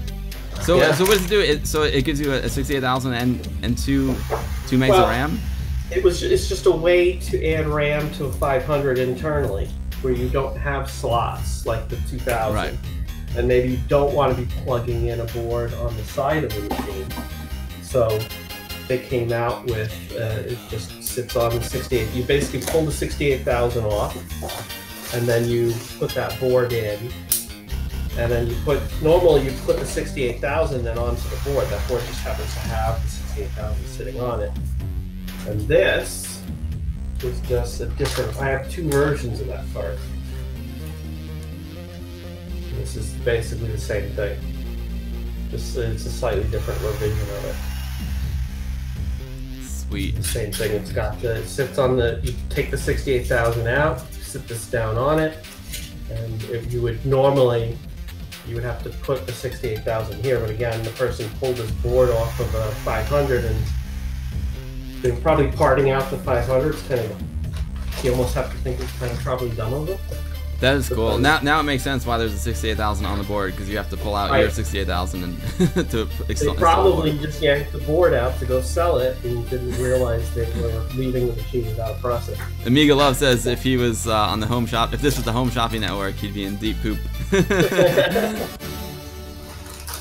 But yeah, I gotta figure out what I want to put in that 500. If I want to do the inside or if I want to do this card, which goes in the underside. Life School says the insider looks a bit like the Derringer 500 030 board that he had. I bet you guys don't have a California Access Bodega Bay. Bitcoins would not even buy those. Yeah, I think I gave a Bodega Bay to mental patient. Oh damn! I got one from somebody and I just didn't have any room for it. And I gave it to him. I have the 1000 Spirit board too. You got to replace the RTC chip. I have this is a project that I want to do. I don't know. I don't think I have the board here. I think it's still up north. I have a. If anyone doesn't know, I'm a huge Doctor Who fan. I have a clock board for the Amiga 1000 called the Time Lord. And it had a battery on it soldered to the board for the last 10 years. I'm pretty sure the battery's dead. So a project I want to do is to resurrect the Time Lord and basically replace the battery and get that clock board working again. I think the Time Lord is a villain in the game Destiny. Oh man. Well, listen, Anthony. Unfortunately, like I gotta go soon. So we haven't played a game yet. We haven't played What's on Bill's Disc or a game. Maybe I'll have to play. I'm gonna go. You know what I'm gonna do? Yeah.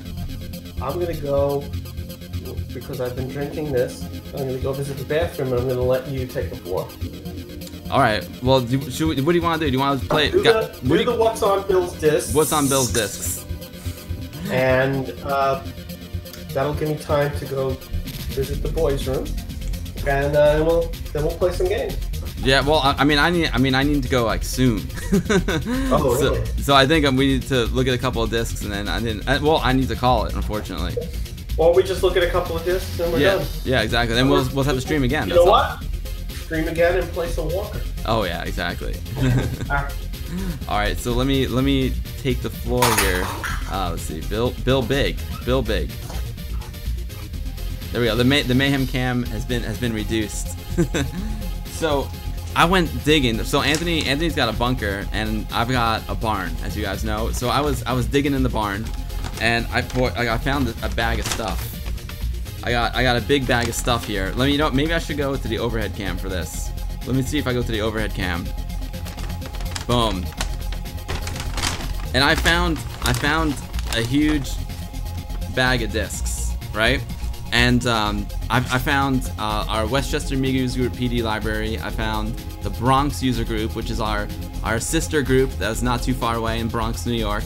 I found their PD library, and I found the Fred Fish collection. So I've got like literally thousands of discs to go through.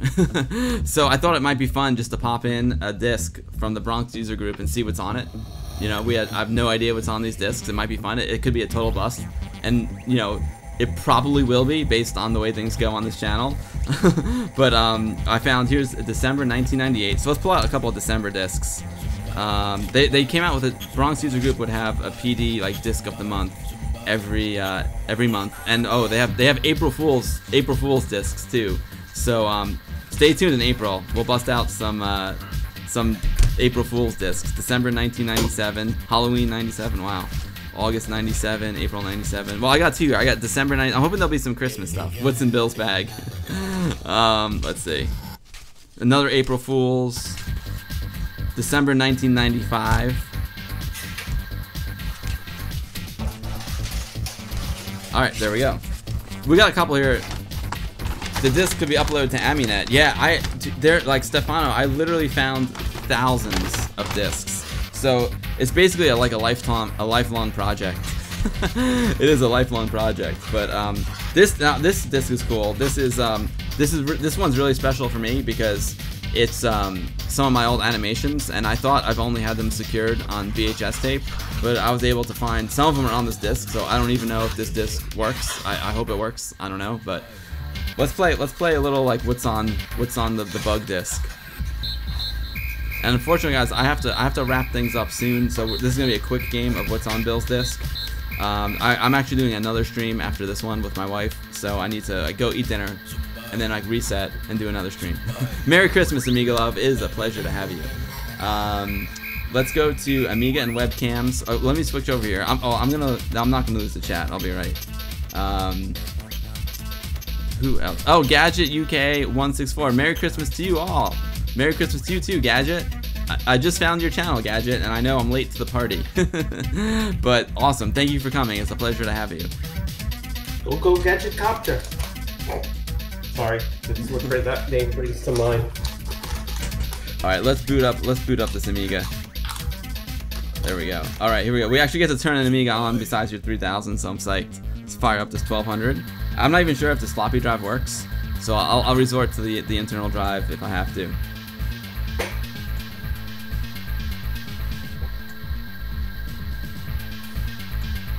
Hemoglobin, thank you for doing this. Had a long day and needed some Amiga. Oh, thanks. I wish I could do. I mean, Anthony and I could do this for like hours longer. It's just, you know, I gotta. It's literally the day, Christmas Eve, and I still got Christmas shopping to do. I gotta help my wife cook some food for Christmas Eve dinner. I gotta finish my shopping, but I do have to wrap. Oh, I've got wrapping I need to do too. So normally we'd go longer than this, but you know, we gotta do what we gotta do. So Anthony. I told him I went digging in the barn, and this is the December 1995 Bronx User Group PD library disc. They used to come out with a disc every month. So I'm hoping that the December disc has got some Christmas stuff on it. Just a guess. I don't know. We'll see. Let's see what's on the disc. Floppy drive is working. Woo! Oh, look at this. Is gorgeous. Look at this. Bronx User Group, PO Box 523, Bronx, New York 10475. I love it. Roar, it's almost over. Roar's here. What's up, buddy? We're still on. Hey, Roar. Roar, we played your animation at the beginning of the stream. That is the most hilarious thing ever. It's the best. We love it, Roar. Besides us just trying to find things in the bunker or the barn, which is kind of hilarious too. Zakath, Merry Christmas to you too. Merry Christmas to all the Amiga lovers. The whole gang is here. Modern Vintage Gamer, Retro Man Cave, Ms. Mad Lemon, the whole gang. This is awesome. I guess why I don't want to stop. And you guys could see that Bug was the Bronx User Group. They were both 8-bit Commodore and Amiga. Wow, Al, our friend Al, who is the editor for our Westchester Amiga User Group newsletter, is the man behind all these discs. The man with the plan. Oh wow, he's got a lot of stuff. This is a really well organized disc. Electron Ash used to love getting boxes of random discs. Nice, yeah. You just never know what's on it. So should we read me first? I never click on the read me first, but because the icon is so nice, I'll do it. Bronx about more freely distributed programs for all original documentation and share information is on the disc. If you use the okay, this is the shareware. You know, if the shareware is not free, you know, if you like it, you gotta give a little donation to whoever created it. This is a nice image viewer too. I'm impressed, Al. Whoa, it's not stopping. There's you know what? There's a lot of words here. Words. Let's just see what's on. Let's see what's on here.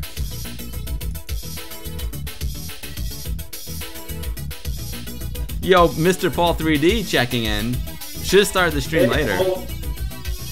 They have, okay, so there's 10 IFF pictures that you can use in your Paint and desktop publishing programs. Each picture's got an icon. Light 01 Anim is an animation converted to Amiga format by our Amiga SIG coordinator, Pat Dulac. To exit the animation, press the Q key. To exit the viewer for any of these pictures, use the escape key. Love, peace, health, and happiness from Bug. Right on, brother Bugs. Alright, well let's check out Light 1 Anim. You need Power Packer library. I guess I can't play the Light 1 Anim. Alright, let's check out the Wreath. Nice.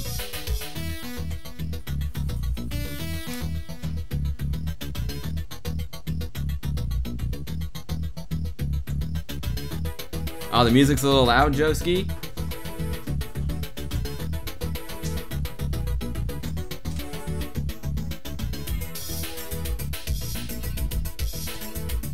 Thanks for letting me know, Joski. If ever that's a problem, like if ever the music's too loud or something, let me know, because I can't monitor all the channels at one time, unfortunately. That's pretty nice. It's a psychedelic wreath. I like it, Anthony. New Year's baby.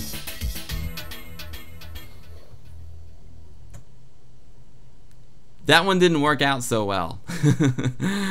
I wonder if it's because I'm playing these on an AGA machine. Happy Hanukkah. Yeah, these probably are. What year was this? Do we know? Yeah, this is 1996, so it should be AGA compatible. Happy Hanukkah, and a lot of the stuff probably to be most compatible with probably what most people had. It might not have been.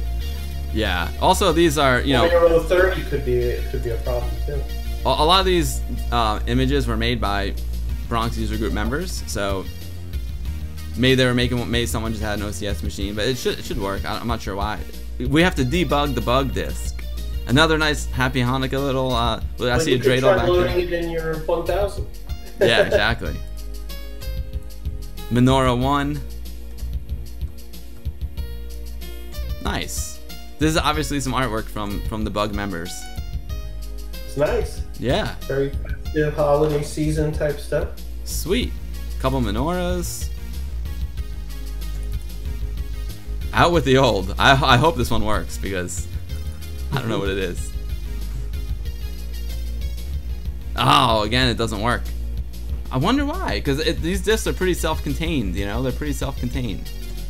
I wonder why I just get the squiggly lines.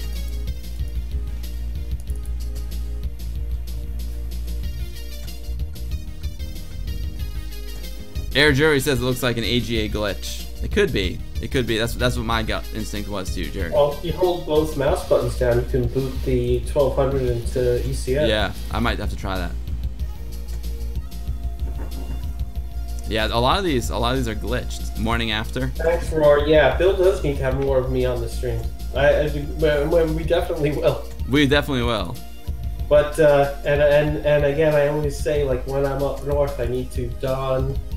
His wife does her cooking stream, and she actually got me to don a Hello Kitty apron and cook. So. And we're gonna do a stream tonight, Alexandra and I. So. NTSC original chipset. Let's see if this works. Yeah, this is so this is Bug December 1995 disc of the month.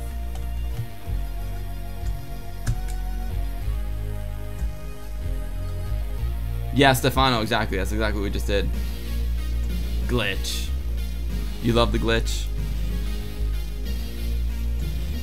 We haven't had a guru yet, though. We haven't had a guru. Not good. Not good. It's not a good day till we get a crash. Well, our entire stream crashed at the beginning. It gave us a modern guru. That was. We started off with a crash. We started off, yeah. Let's see if New Year's Baby works in OCS mode. Like Baby Driver, New Year's Baby. Yeah, there we go. That did it. Yeah. And it's a baby. It's literally. I mean, it's the beauty of the reverse compatibility of the AGA chipset. That is. It looks like a god and a baby. Like Baby Driver. Well, now, hopefully, out with the old will work. I don't know.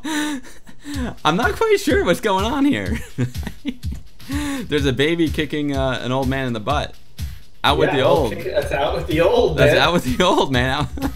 Out with the old, in with the new. Don't let the door hit your butt on the way out, 2017. Here we come. Is there? Yeah, I guess out with the old means like New Year. Yeah, I guess. Yeah. Okay, that one worked before. The Carolers, nice. The Angels, guys. We're playing What's on Bill's disc. I'm just doing a disc I've never seen before. December 1995 Bronx User Group. Oh, nice. That's really beautiful. That's some nice artwork right there. I wish they like they watermarked it so we knew like who created this artwork. Maybe there's some info on the disc somewhere. Now the baby's the old man. Yeah, right. When this is made, the baby was a baby. Now he's old like us. We got Santa Claus chilling. December 25th. He just delivered a lot of presents, a lot of new Amiga accelerators. Maybe he delivered a couple of 1200s back in 1995. You know, he's tired, chilling in the Lazy Boy. I don't know if anyone's, you know, on the VCF, the people who put on Vintage Computer Festival, they heard about them emptying what had been Moss Technologies building, which was the company that made chips for Commodore. And apparently there was some computer equipment still in the building. The building's been closed for a while. Another company had gone in there that made chips as well. And Bill Hurd, a Commodore engineer who designed the Commodore 128, good friends with Dave Haney, who designed the 500, designed the 2000, sorry, not the 500. He was originally supposed to work on the 500, instead designed the 2000, and then worked on AGA and AAA stuff.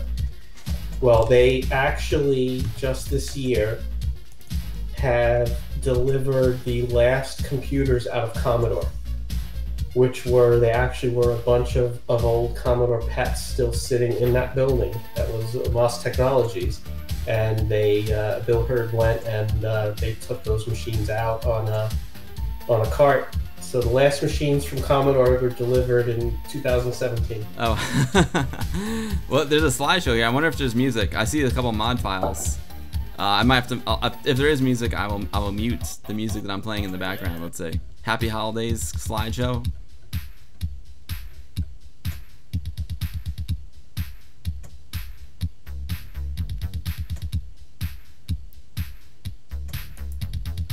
Oh, it's literally a slideshow, no music.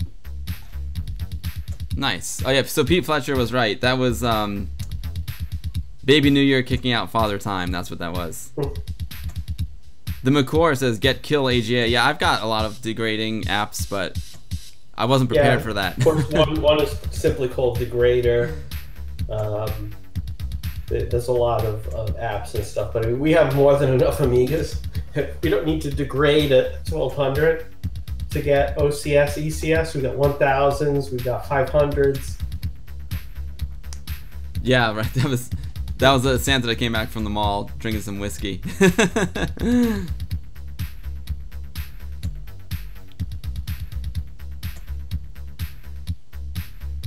Nice. I guess this is all Bug members' artwork. Nice stuff.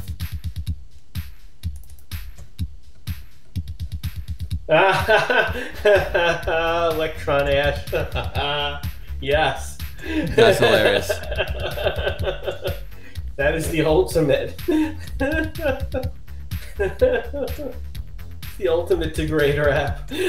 Recta Pete, Merry Christmas to you, my friend. Thanks for stopping by. Christmas, We're gonna be running soon everyone. too. Unfortunately, I'm gonna have to wrap it up soon because I got another stream to do after this. I got dinner to do, and I've got food to make for Christmas Eve dinner tomorrow. There's a lot going on. But this is cool. And we lost 30 minutes at the beginning for the technical issues. But next time will be that much easier. Exactly. Now we know. What did we learn It's always today? easy. I like this just as much as our videos because this is just as easy for me. Yeah. Come unprepared, just do random stuff, and then I get to go and sleep on the couch. I wonder if the mod will play just by clicking on the music, or do I have to load up my tracker? Let's see. I'm gonna mute the music. These discs so far have been pretty self-contained. I wouldn't be surprised if they had a tool type in there that has a player right on the disc. Al, man, Al's buttoned up. Yeah.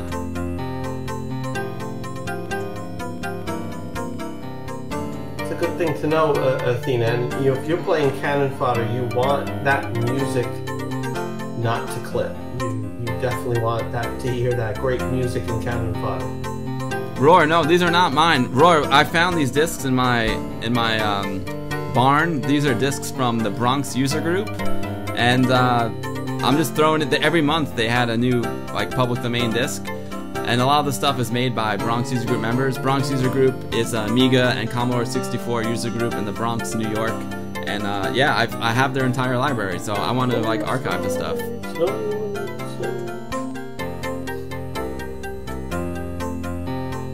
What did I use for the background music, Bella? I was just, dude, I was playing, they were mod files, but they were actually an MP4 file that I was just playing, because I needed 3 hours of mod files. So I just had all the mod files. My man SceneCat actually made it. He did a 3-hour stream just playing mod music. So he did a 3-hour stream, and I was just playing a video. But they are originally mods playing from a real Amiga. Happy Polo days. Sorry guys if I'm behind on the chat, but now that I'm using the Amiga on my screen, I can't see the chat as well. Yeah, it's not easy to stream live and deal with chat at the same time. I mean, from us doing this, I have a lot more respect for the people who you always watch people streaming and you just see someone sitting there. It looks like they're just talking, but to be following chat, to be following all these different things. It's amazing. It's not easy. It's really, especially now, because usually I have my chat over on the screen where you are, but I have you there, so. Yeah. Nice. Little jingle bells. Which, I mean, I understand makes you not want to look at that screen, but.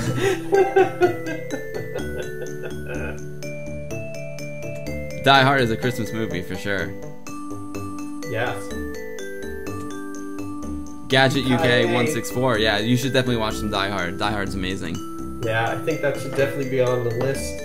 Along with, I popped on Amazon last night while we were sitting out by the pool. Sitting out by the pool in winter near Christmas, right? And they have a Scrooge, the old one from, the old, what was originally a black and white movie. I threw that on free for Prime people. It's nice, just to throw on some of those old Christmas movies. Yeah, Christmas Vacation, awesome. I love it too. Ah, yeah. Oh, thanks, Grimund. I appreciate that very much. I'm glad you had fun. We had fun. I didn't have too much fun at the beginning. We had fun doing it. But we're gonna do more of these. So, especially now with the snowbird down in Florida, we'll be doing a lot more of these. All right. Well, I got one more, guys. I got one more. Die Hard Christmas Eve, and you have to watch The Quiet Man on St. Patrick's Day. I like March of the Wooden Soldiers. That's the required viewing. Yeah, March of the Wooden Soldiers always reminds me of Disney for some reason, going to not Disney their shows and stuff, but Disneyland. Life School loves the quality of the pics and the music, really amazing with overlaid echo. Yeah, and a lot, what, Life School, a lot of stuff we're looking at, these are just made by the members of this club in the Bronx. This is a lot of homemade stuff. So I feel like we're unearthing some hidden treasures here. Uh-oh. I don't. This one. I think this is not. I think this disc was overwritten. This is not December 1988. Unfortunately. MR backup. Compressor 020. Compressor. I don't think that's the Christmas disc, Anthony. I don't think that's Christmas 1998. But we got 1995 and 1997. Oh, good. Let's do 95 then. Let's go way back. Oh no, we did it. That 95 was the first one. Oh, we did that. Yeah. Oh, that was the first one. Yeah. Right. Mike says he loves us. Thanks for all the hard work. That's awesome, man. We love you guys. I mean, we do it because Right. Anthony and I love Amiga, and we do it because we love hanging out with you guys. We do it to hang with each other and with you guys. Yeah, look, MR. Yeah, I'm a little bit behind because I'm watching the stream, not actually seeing Bill's screen. But yeah, this is like some kind of backup and compression app. Yeah, it was just. I think maybe the floppy either December 1998 was not a Christmas disc or it got overwritten. You know what I mean? But that was cool. That was cool. So Anthony, I think it's possible. It's possible by '98 they weren't maybe not getting the submissions and stuff, so they put a utility app on there instead. I'm surprised. Yeah, I'm surprised that they still were making discs in 1998. Old bug. That's pretty awesome. Well, Anthony, I think the best thing to do now would be maybe to show Pixel Nation's Christmas video and then call it. Unfortunately, because I do have to run. We didn't get to play any Walker. I'm upset, but I will. Well, I will find a way to survive. No, you know what we'll do? That'll be the first thing we do on the next stream because it won't be Christmas anymore. And as much as we love Walker, it's our favorite game to play together. I think that'll be perfect for the next stream when you come back from. You'll be good at dodging missiles by then. You'll be a pro. Dude, I can play Walker while I'm over there. Yeah, you can. Walker in real life. You want to stream some Walker while I'm over there? As long as we can arrange a appropriate time between everything we're doing. Let's see, Anthony. So I'm gonna try and play Pixel Nation's video. What's this going on here? What is going on? I hear music. I'm so confused. Why do I hear music? Oh, I know why. There we go. Dude, I have so much stuff going on. All right, one last thing. We're gonna, you know what? We'll do two last things really quick, guys. Oh, great, that was all live. All my mistakes. We have not planned the next stream. We rarely plan much. Yeah, things just happen.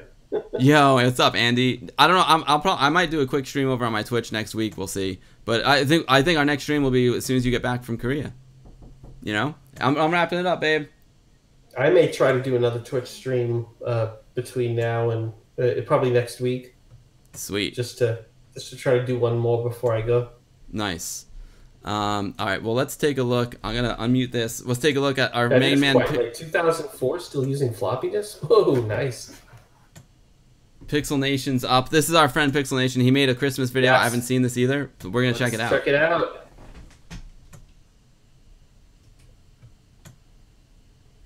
I think the volume will be good. We'll see.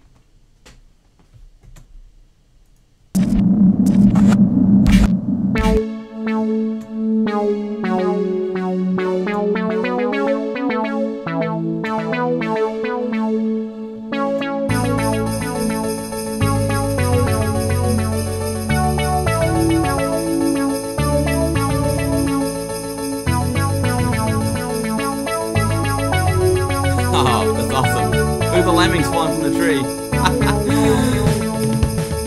Oh, another world. Arkanoid. Oh, this is too cool. Pixel Nation wins again. Oh, I have the same joystick. Cannon fodder, guys. Oh, no way. Oh my god, I thought that was a lemming sweater for a second. But it's the work of Pixel Nation. That's amazing.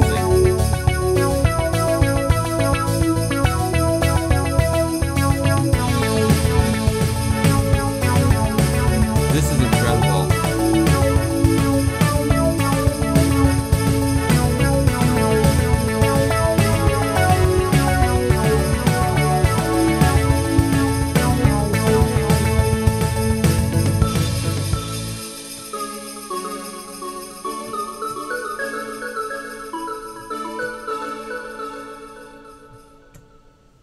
awesome.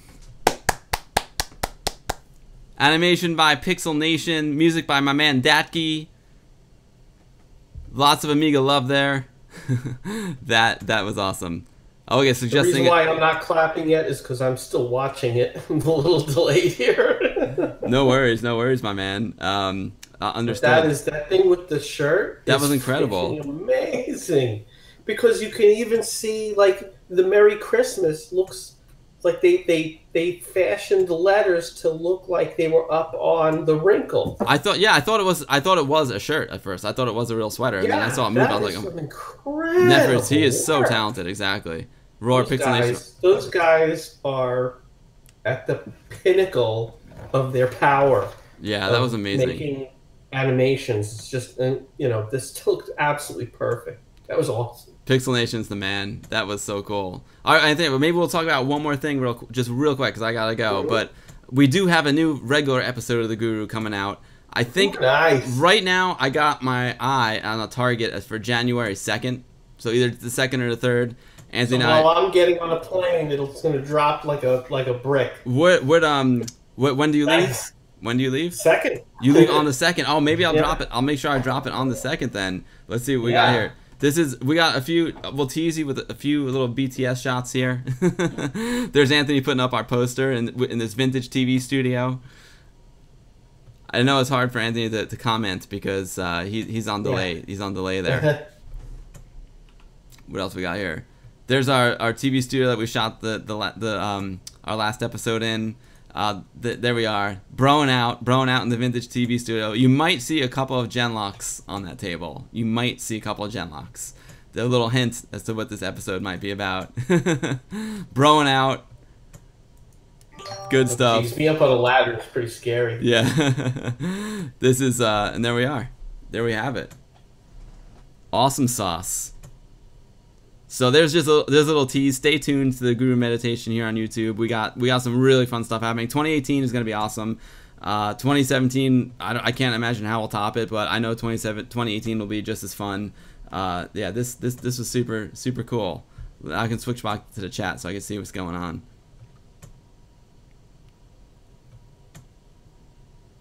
Awesome, guys.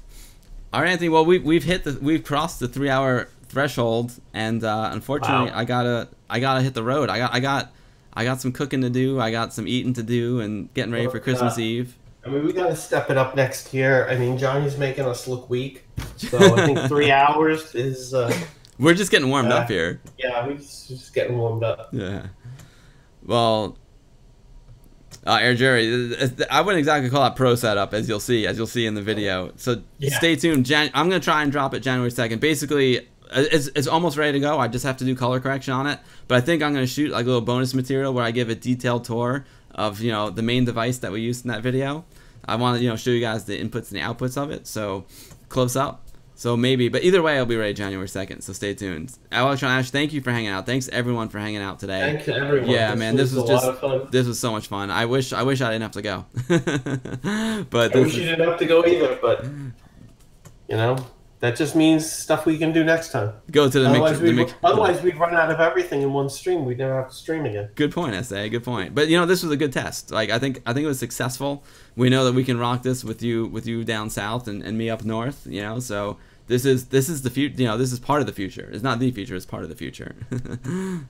Ms. Mad, thank you for stopping by. Life School, thank you as well. And Life School, thanks again for the awesome interview. Happy New Year, happy holidays, whatever you celebrate. Even if you don't celebrate anything, still whatever. Have a great day on every day. Well, Pixel, we just played your video. It was amazing. Yeah, thanks guys. It was awesome. I guess that's it, Anthony. So, I mean, I'll be talking to you offline. I'll talk to you before you leave, before you play Walker in real life. I can't end yet. Athena, it was great to meet you. Thanks for stopping in the stream. Yeah. All the regulars, Roar, Pixel Nation, Air Jury, freaking Electron, Ms. Mad, freaking Modern Vintage Gamer, Retro Man Cave, everyone. Thomas, thank you. Andy, thank you. Happy Christmas, Happy New Year, Happy Holidays to everyone. That was awesome. That was just a blast. I don't want to stop. Michael, my main man, Michael from Amitopia. Sorry we didn't get to the 14-bit Paula, but we'll get there. We'll get there, I promise. You guys are the best. You're all the best. You guys are the best. Bella. Bella's the man. Bella, I'll see you in real life soon. at Barcade, baby. Amiga. Ms. Mad Lemon, by the way, I want to mention Ms. Mad Lemon. I watched your video because of you. I bought myself a Tom 2 and a Wacom drawing tablet for my Amiga 1200. There you go. That's how we do it. Amiga community inspiring each other. Spend money, you evil person. Thanks, guys. You guys are awesome. Roar, we appreciate it. We do it because it's fun. We do it because it's fun. Amiga! Amiga! Amiga! All right, guys. Take care. And guys. Next time, now that we've got this dialed in, the next stream will go a little bit smoother. But, you know, we're good now. We're good. Right. All right. And we will see you on the next episode of the Guru Meditation.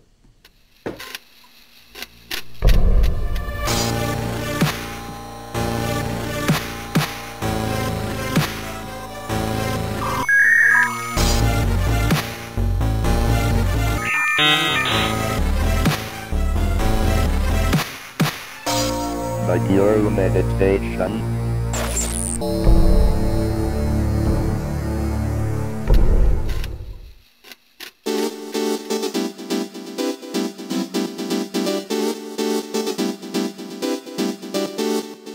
Hello, fellow Amiga users. I'm Bill. I'm Anthony. And we are the Guru Meditation. Thanks so much for checking out our YouTube channel about the Commodore Amiga computer and the community that surrounds it. We make how-to videos, we do live streams, and we get out into the world and do show reports from Amiga shows and retro shows around the world. We do interviews and record presentations from leaders in the Amiga community, and we do short profile documentaries about interesting Amiga users and their projects. My Amiga vintage computer. But most of all, we just have fun hanging out with you guys. Anthony and I met back in 1988 at the Westchester Amiga user group, a user group that still meets to this day, and this YouTube channel is an extension of that club. Bill and I both have massive collections of Amiga hardware, software, and rare peripherals that we dig out and demo for you. Like, literally dig out. I've seen you digging in that bunker, and I feared for your safety. Well, it's no more dangerous than the barn. Well, oh, timber! Thanks so much for checking out our channel, guys. Hang out, have a great time, and Amiga forever. We will see you on episodes of the Guru Meditation. If you dig our videos, smash that subscribe button. And if you want to be notified when we post a new video or go live, click the bell notification button.